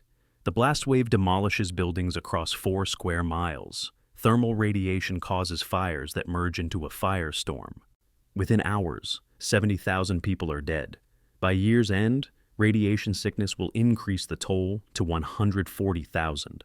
The atomic age has begun, and with it, the question of whether conventional military operations, including Marine Corps amphibious assaults, remain relevant in modern warfare.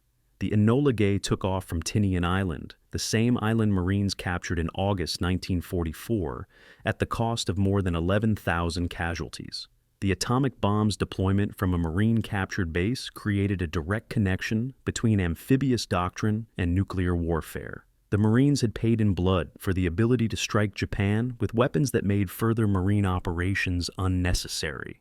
This irony wasn't lost on Marine Corps leadership. They had spent 3 years perfecting amphibious assault, building an institutional identity around it, and now technology threatened to make their core competency obsolete before the war even ended.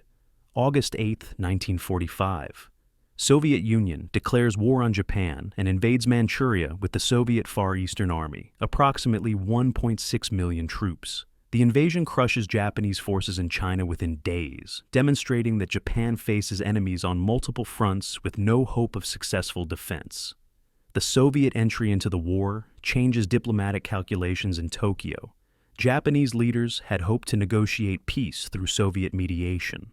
That option disappears when the Soviets become combatants. The military situation is now hopeless by any rational assessment. But Japanese military culture resists surrender, even when defeat is certain, then creating a crisis within the government about whether to accept Allied terms or fight to extinction. August 9, 1945, 11:02 hours local time. Nagasaki, Japan. The B-29. Boxcar drops a second atomic bomb, this one using plutonium and codenamed Fat Man. The weapon detonates at 1,600 feet above the city with a yield of 21,000 tons of TNT. The terrain around Nagasaki channels the blast, reducing the area of total destruction compared to Hiroshima. Immediate deaths total approximately 40,000, though final estimates will reach 70,000. The second atomic bomb demonstrates that the United States possesses multiple weapons and is willing to use them repeatedly. Now, Japanese leadership can no longer assume that Hiroshima was a unique event, or that America has exhausted its nuclear arsenal. August 9th, evening. Japanese Imperial Palace, Tokyo. Emperor Hirohito convenes a meeting of the Supreme Council for the direction of the war. The military faction wants to continue fighting, arguing that Japan should force America to invade the home islands and accept massive casualties before surrendering. The peace faction argues that further resistance is pointless and will only result in Japan's complete destruction. Hirohito makes the unprecedented decision to overrule the military faction and accept Allied surrender terms. His intervention breaks the deadlock and commits Japan to surrender. The decision isn't unanimous or even widely supported within the military, but Hirohito's authority as emperor makes opposition impossible. August 15, 1945. Radio broadcast throughout Japan. Emperor Hirohito addresses his subjects directly for the first time, announcing Japan's decision to surrender. The language is formal and indirect, referring to enduring the unendurable rather than explicitly saying Japan has lost. But the meaning is clear. The war is over. For Japanese civilians, the broadcast produces shock and relief in varying proportions. For Japanese military personnel, including the soldiers preparing to defend the home islands against expected Marine invasion, the announcement produces rage, confusion, and in some cases attempted rebellion to prevent surrender. Military police have to suppress several coup attempts by officers who refuse to accept that Japan has been defeated. For Marines training for Operation Downfall, the planned invasion of Japan, the surrender announcement produces pure relief.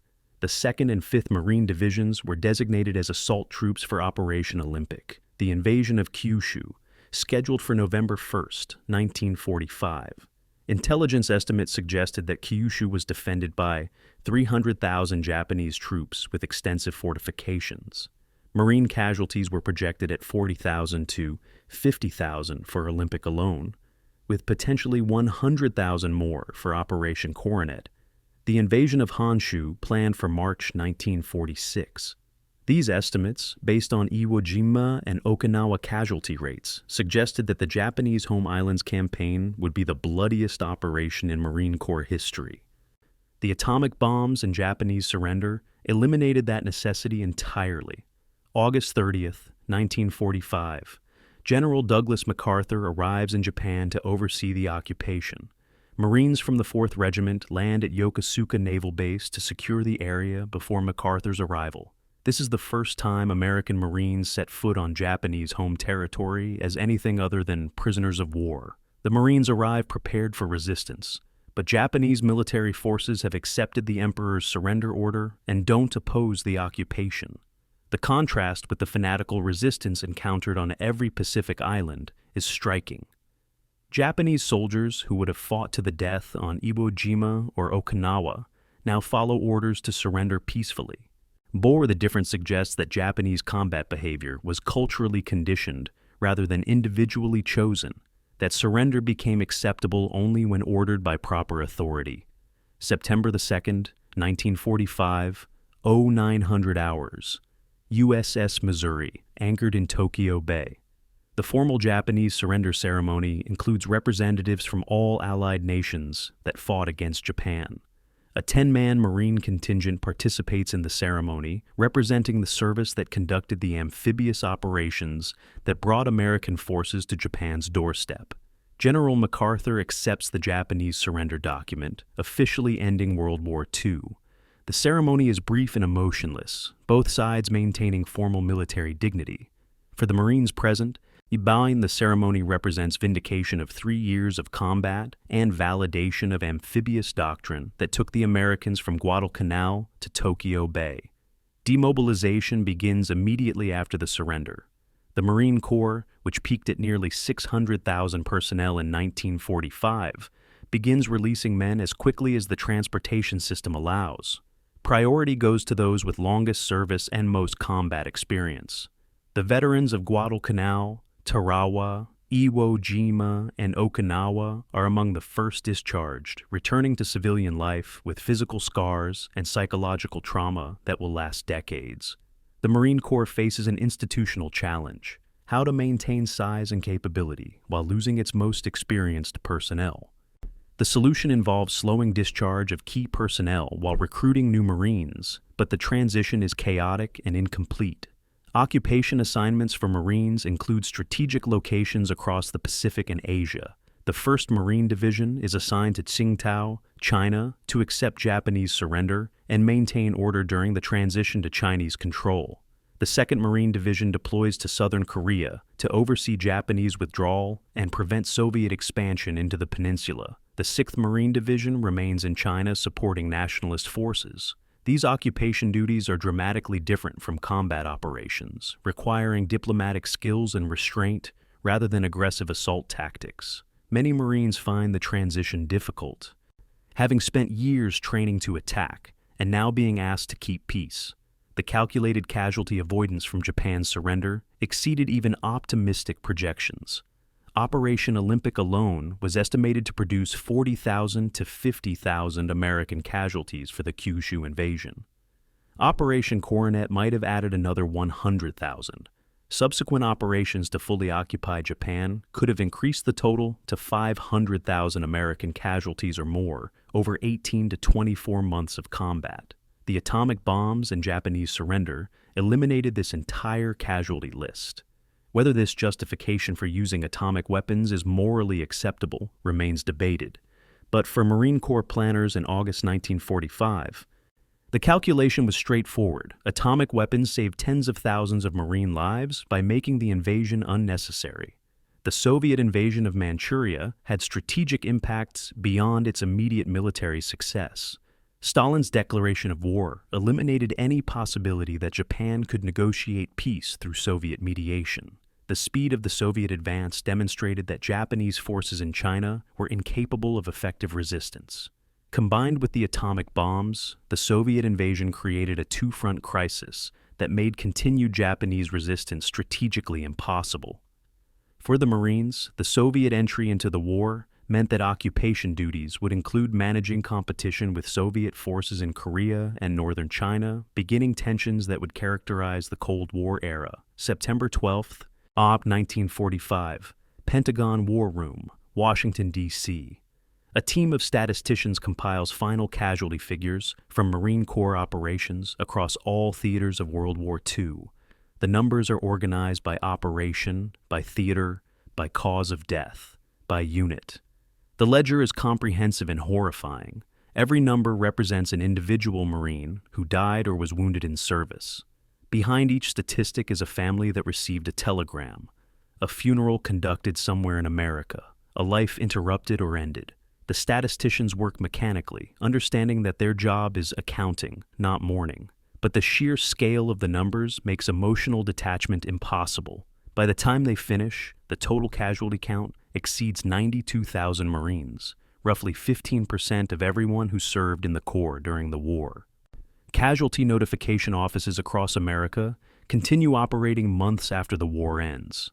Letters are composed to notify families of deaths that occurred weeks or months earlier, but weren't confirmed until now.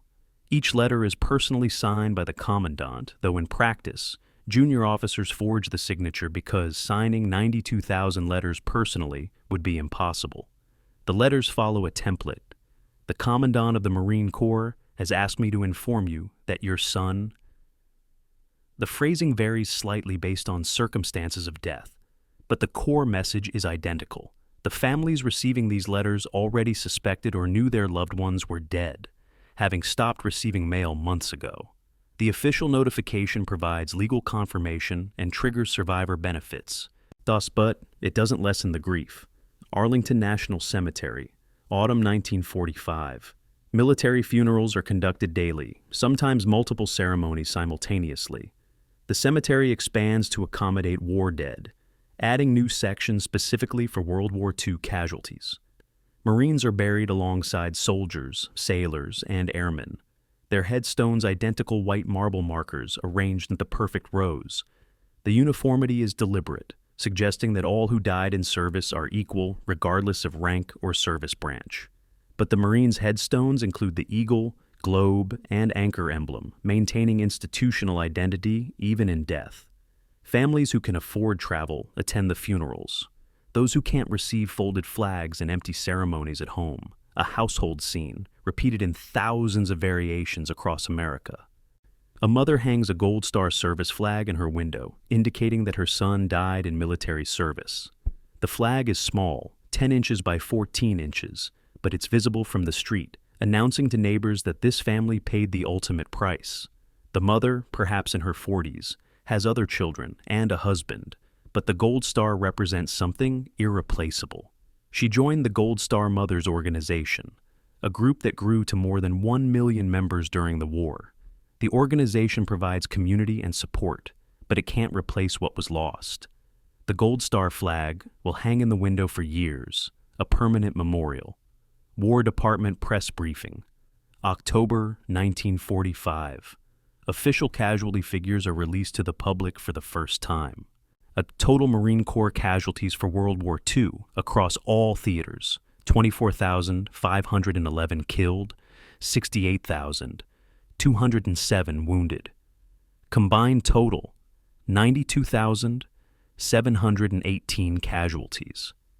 The figures are presented without context, just raw numbers. Journalists ask whether these casualties were necessary, whether alternative strategies might have achieved victory with fewer deaths. The War Department spokesperson responds that every death was necessary in service of ultimate victory, but the answer satisfies nobody. The families of the dead want to believe their sons' deaths had meaning. The general public wants assurance that military leadership valued American lives and didn't waste them in poorly planned operations. Pacific casualties specifically represent 86% of total Marine Corps losses: 19,733 killed, 60,341 wounded. This concentration of casualties in the Pacific Theater reflects the Marines' primary role in island-hopping operations. The Atlantic Theater, by comparison, saw minimal Marine casualties because the Corps wasn't significantly involved in European operations. The disparity raises questions about whether the Marines bore disproportionate risk in the Pacific compared to other service branches. The Army suffered more total casualties in the Pacific, but the Marine casualty rate per capita was higher because of the nature of amphibious assault. Casualty by cause provides insight into how Marines died. Enemy fire accounted for 60% of deaths, including machine guns, artillery, mortars, and rifles. Disease, primarily malaria and dysentery, caused 10%. Accidents, including training incidents, vehicle crashes, and drowning, caused 15%. Other combat-related causes, including friendly fire, naval accidents, and aircraft crashes, caused the remaining 15%. These percentages vary significantly by operation and theater, but they suggest that roughly 40% of Marine deaths weren't directly caused by enemy action. This statistic was kept from public release because it might undermine confidence in military competence. Age demographics of casualties reveal that the average age of death was 21 years old. The youngest Marine killed was 17, having lied about his age to enlist. The oldest was 74, a career officer who refused to retire and was killed by artillery on Okinawa.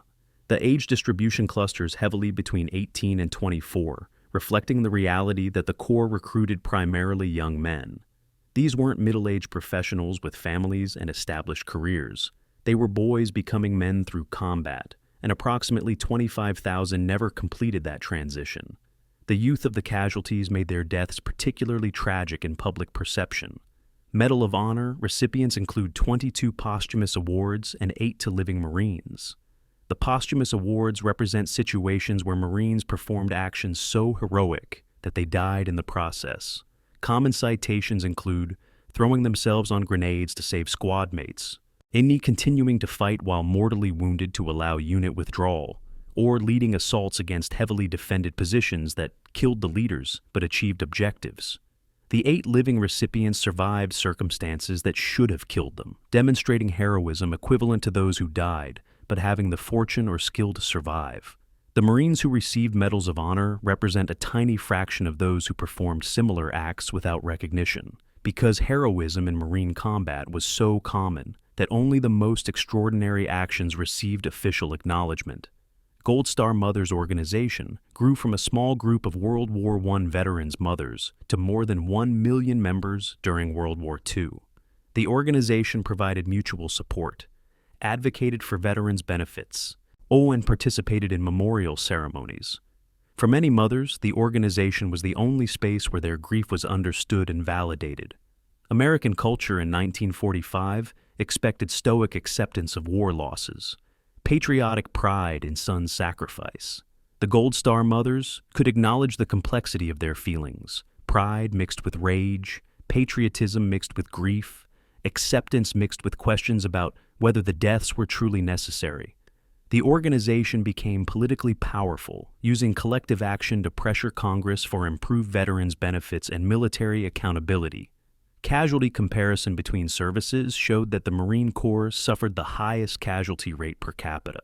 Marines had a 7.3% killed rate based on total personnel who served. The Army's killed rate was 3.2%. The Navy's was 1.8%. The disparity reflects the different nature of combat each service experienced. Army casualties were distributed across multiple theaters with varying intensity. Navy casualties were concentrated in specific incidents like ship sinkings. Marine casualties were consistent across multiple amphibious operations that maintained high casualty rates throughout the war. The Marines paid the highest price proportionally because their mission, amphibious assault, was inherently the most dangerous form of combat. Serviceability analysis classified casualties by whether Marines could return to duty. Out of 92,718 total casualties, approximately 27,000, and 901 resulted in permanent disabilities. These included amputations, severe burns, traumatic brain injuries, and psychological trauma that prevented return to normal life. The permanently disabled Marines required lifelong medical care and financial support. The Veterans Administration, created after World War I, but dramatically expanded after World War II, struggled to provide adequate services. Many disabled Marines received minimal support, relying on family and community resources to survive. The institutional failure to properly care for disabled veterans became a scandal that took decades to partially address. December 1945. Camp Lejeune Demobilization Facility, North Carolina. Corporal David Wright, veteran of Guadalcanal, Tarawa, and Saipan, processes out of the Marine Corps. He receives his discharge papers, final paycheck, and a suit of civilian clothes that doesn't fit properly. The processing officer thanks him for his service and directs him to the exit. Wright walks out of the facility into a cold December afternoon, suddenly a civilian for the first time in 4 years. He has no job lined up, no clear plan for what comes next.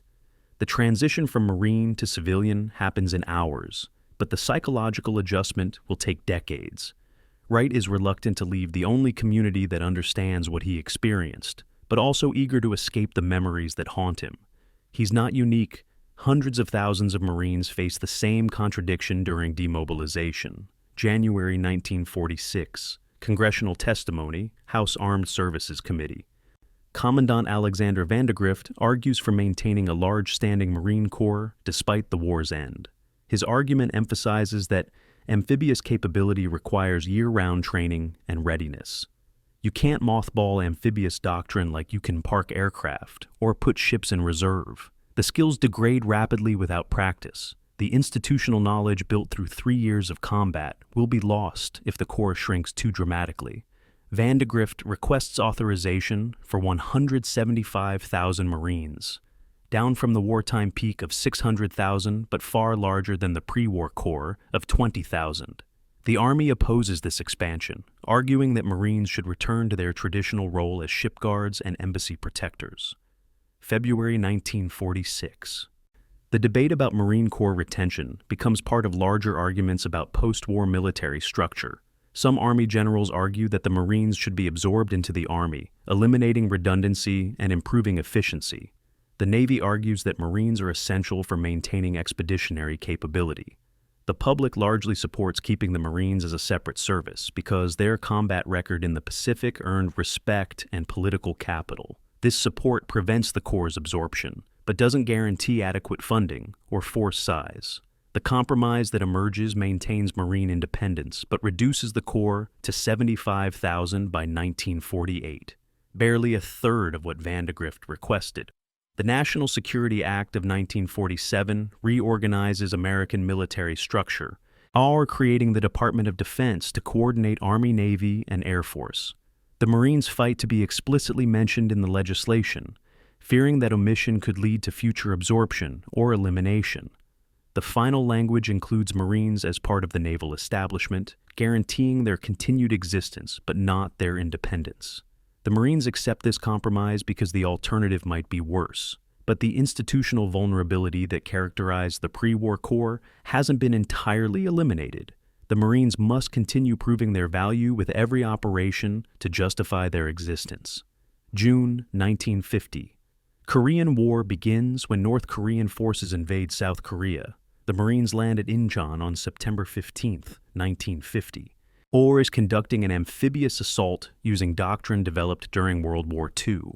The operation succeeds brilliantly, cutting North Korean supply lines and reversing the war's momentum. The Incheon landing validates the decision to maintain Marine Corps amphibious capability and demonstrates that the doctrine remains relevant in Cold War conflicts. For Marine veterans of World War II now serving in Korea, the landing is both familiar and strange. The tactics are identical, but the enemy is different. The landscape isn't tropical islands, but urban areas and mountainous terrain. The experience confirms that amphibious doctrine is transferable across different contexts. The Korean War becomes a second major conflict within 5 years of World War II's end. More than 1.4 million Marines serve in Korea over 10 years. Though not all see combat. Marine casualties total 13,000 killed, roughly half the World War II total despite a longer war. The lower casualty rate reflects different combat conditions. Korea involves fewer amphibious assaults and more defensive operations. But the war proves that the Marines' World War II experience wasn't just relevant for fighting Japan. The skills and doctrine developed in the Pacific apply to different enemies in different environments. This validation strengthens institutional arguments for maintaining a large, combat-ready Marine Corps throughout the Cold War. Vietnam War escalation begins in 1965 when Marines land at Da Nang, conducting the first major American ground operations in Vietnam. The war eventually involves more than 400,000 Marines over a decade. And Marine casualties total 12,936 killed in combat. The Vietnam experience is dramatically different from World War II. Amphibious assaults are rare. Most combat involves counterinsurgency, search and destroy operations, and defensive positions. But the institutional culture formed during World War II shapes how Marines approach Vietnam. They apply aggressive tactics learned in the Pacific to a conflict where aggression often proves counterproductive. The mismatch between doctrine and reality creates friction that contributes to the war's ultimate failure. 2019. Camp Lejeune, North Carolina. A 94-year-old Marine veteran visits the base where he trained 75 years earlier for Guadalcanal. He walks the same beaches, now covered with modern training facilities and equipment he doesn't recognize. He's one of the last surviving veterans of the first Marine amphibious assault in World War II. Most of his squad died decades ago, some in combat, others from age and disease. He's been invited to speak to current Marines about his experiences, but he struggles to explain what that first landing was like. The modern Marines are professional and respectful, but they can't truly understand what he experienced. The gap between generations is unbridgeable. He does his best, describing the fear and chaos, the friends who died, the pride in accomplishing what seemed impossible. 2024. Marine Corps Museum, Triangle, Virginia. A documentary filmmaker interviews military historians about World War II's legacy on the Marine Corps. The consensus is clear.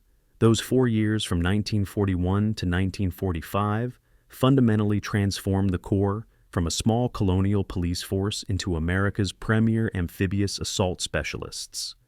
Everything that defines the modern Marines, their institutional culture, their sense of elite status, their role in American military strategy, traces back to the Pacific War. The 92,000 casualties weren't just individual tragedies. They were the price paid for institutional transformation and survival. Without World War II, the Marine Corps probably wouldn't exist today, absorbed into the Army, or reduced to ceremonial irrelevance. The post-war Marine Corps deliberately maintained World War II veterans in leadership positions through the 1970s. And officers who fought as lieutenants at Tarawa commanded as generals during Vietnam. Enlisted men who landed at Guadalcanal became sergeants major who trained new generations of Marines. This continuity ensured that lessons learned in the Pacific weren't forgotten or diluted. But it also meant that World War II doctrine dominated Marine thinking for 30 years after the war ended. Sometimes inappropriately. The world changed, warfare evolved, but the Marines remained institutionally focused on amphibious assault because that mission saved them from extinction.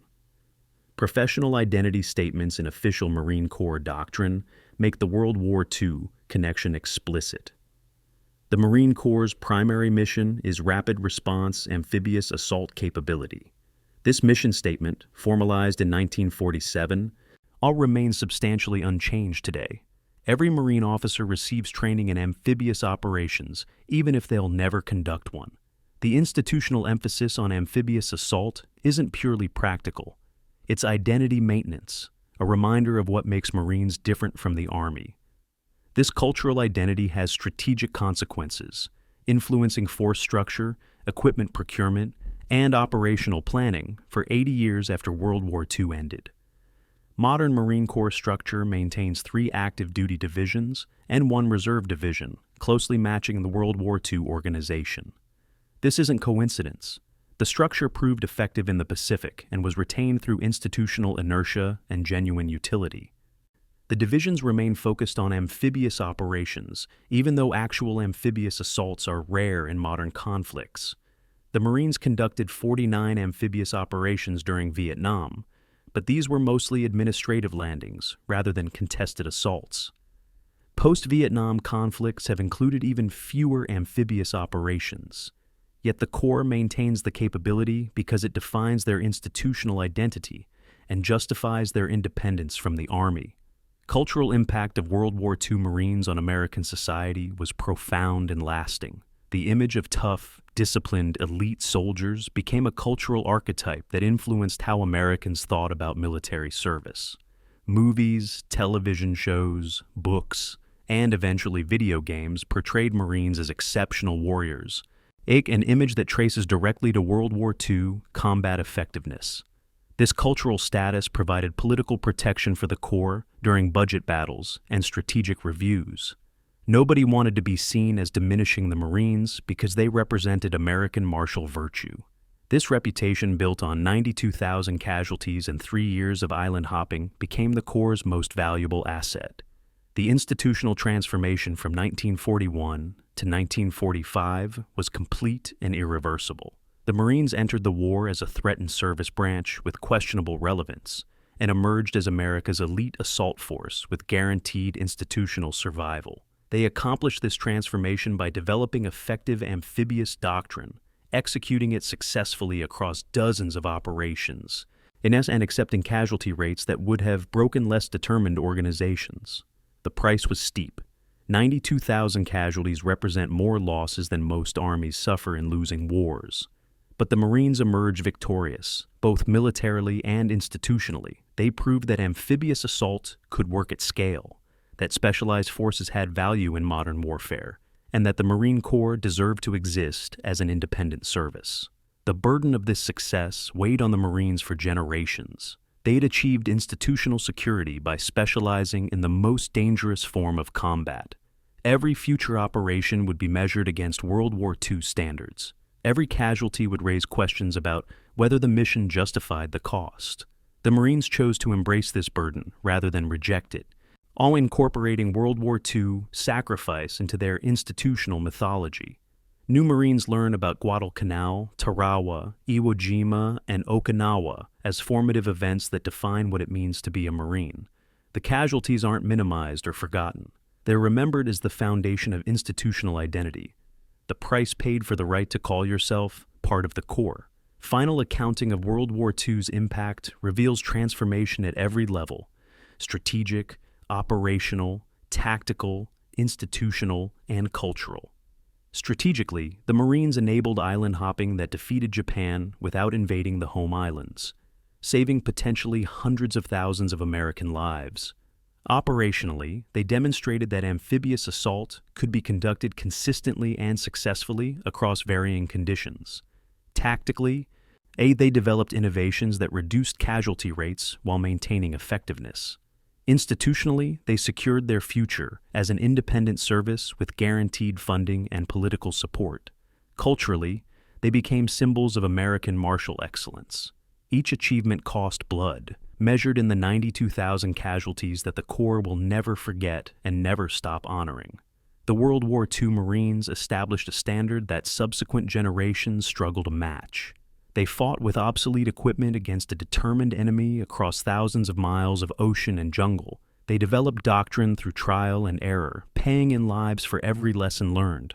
They maintained institutional cohesion despite casualty rates that reached 40% in some operations. They secured victory not through technological superiority or numerical advantage, but through training, discipline, and willingness to accept costs that their enemy couldn't match. This legacy defines the Marine Corps 80 years later, a reminder that institutional greatness is purchased with individual sacrifice, that elite status must be earned repeatedly, and that the price of freedom is measured in names on casualty lists that stretch across decades of American history.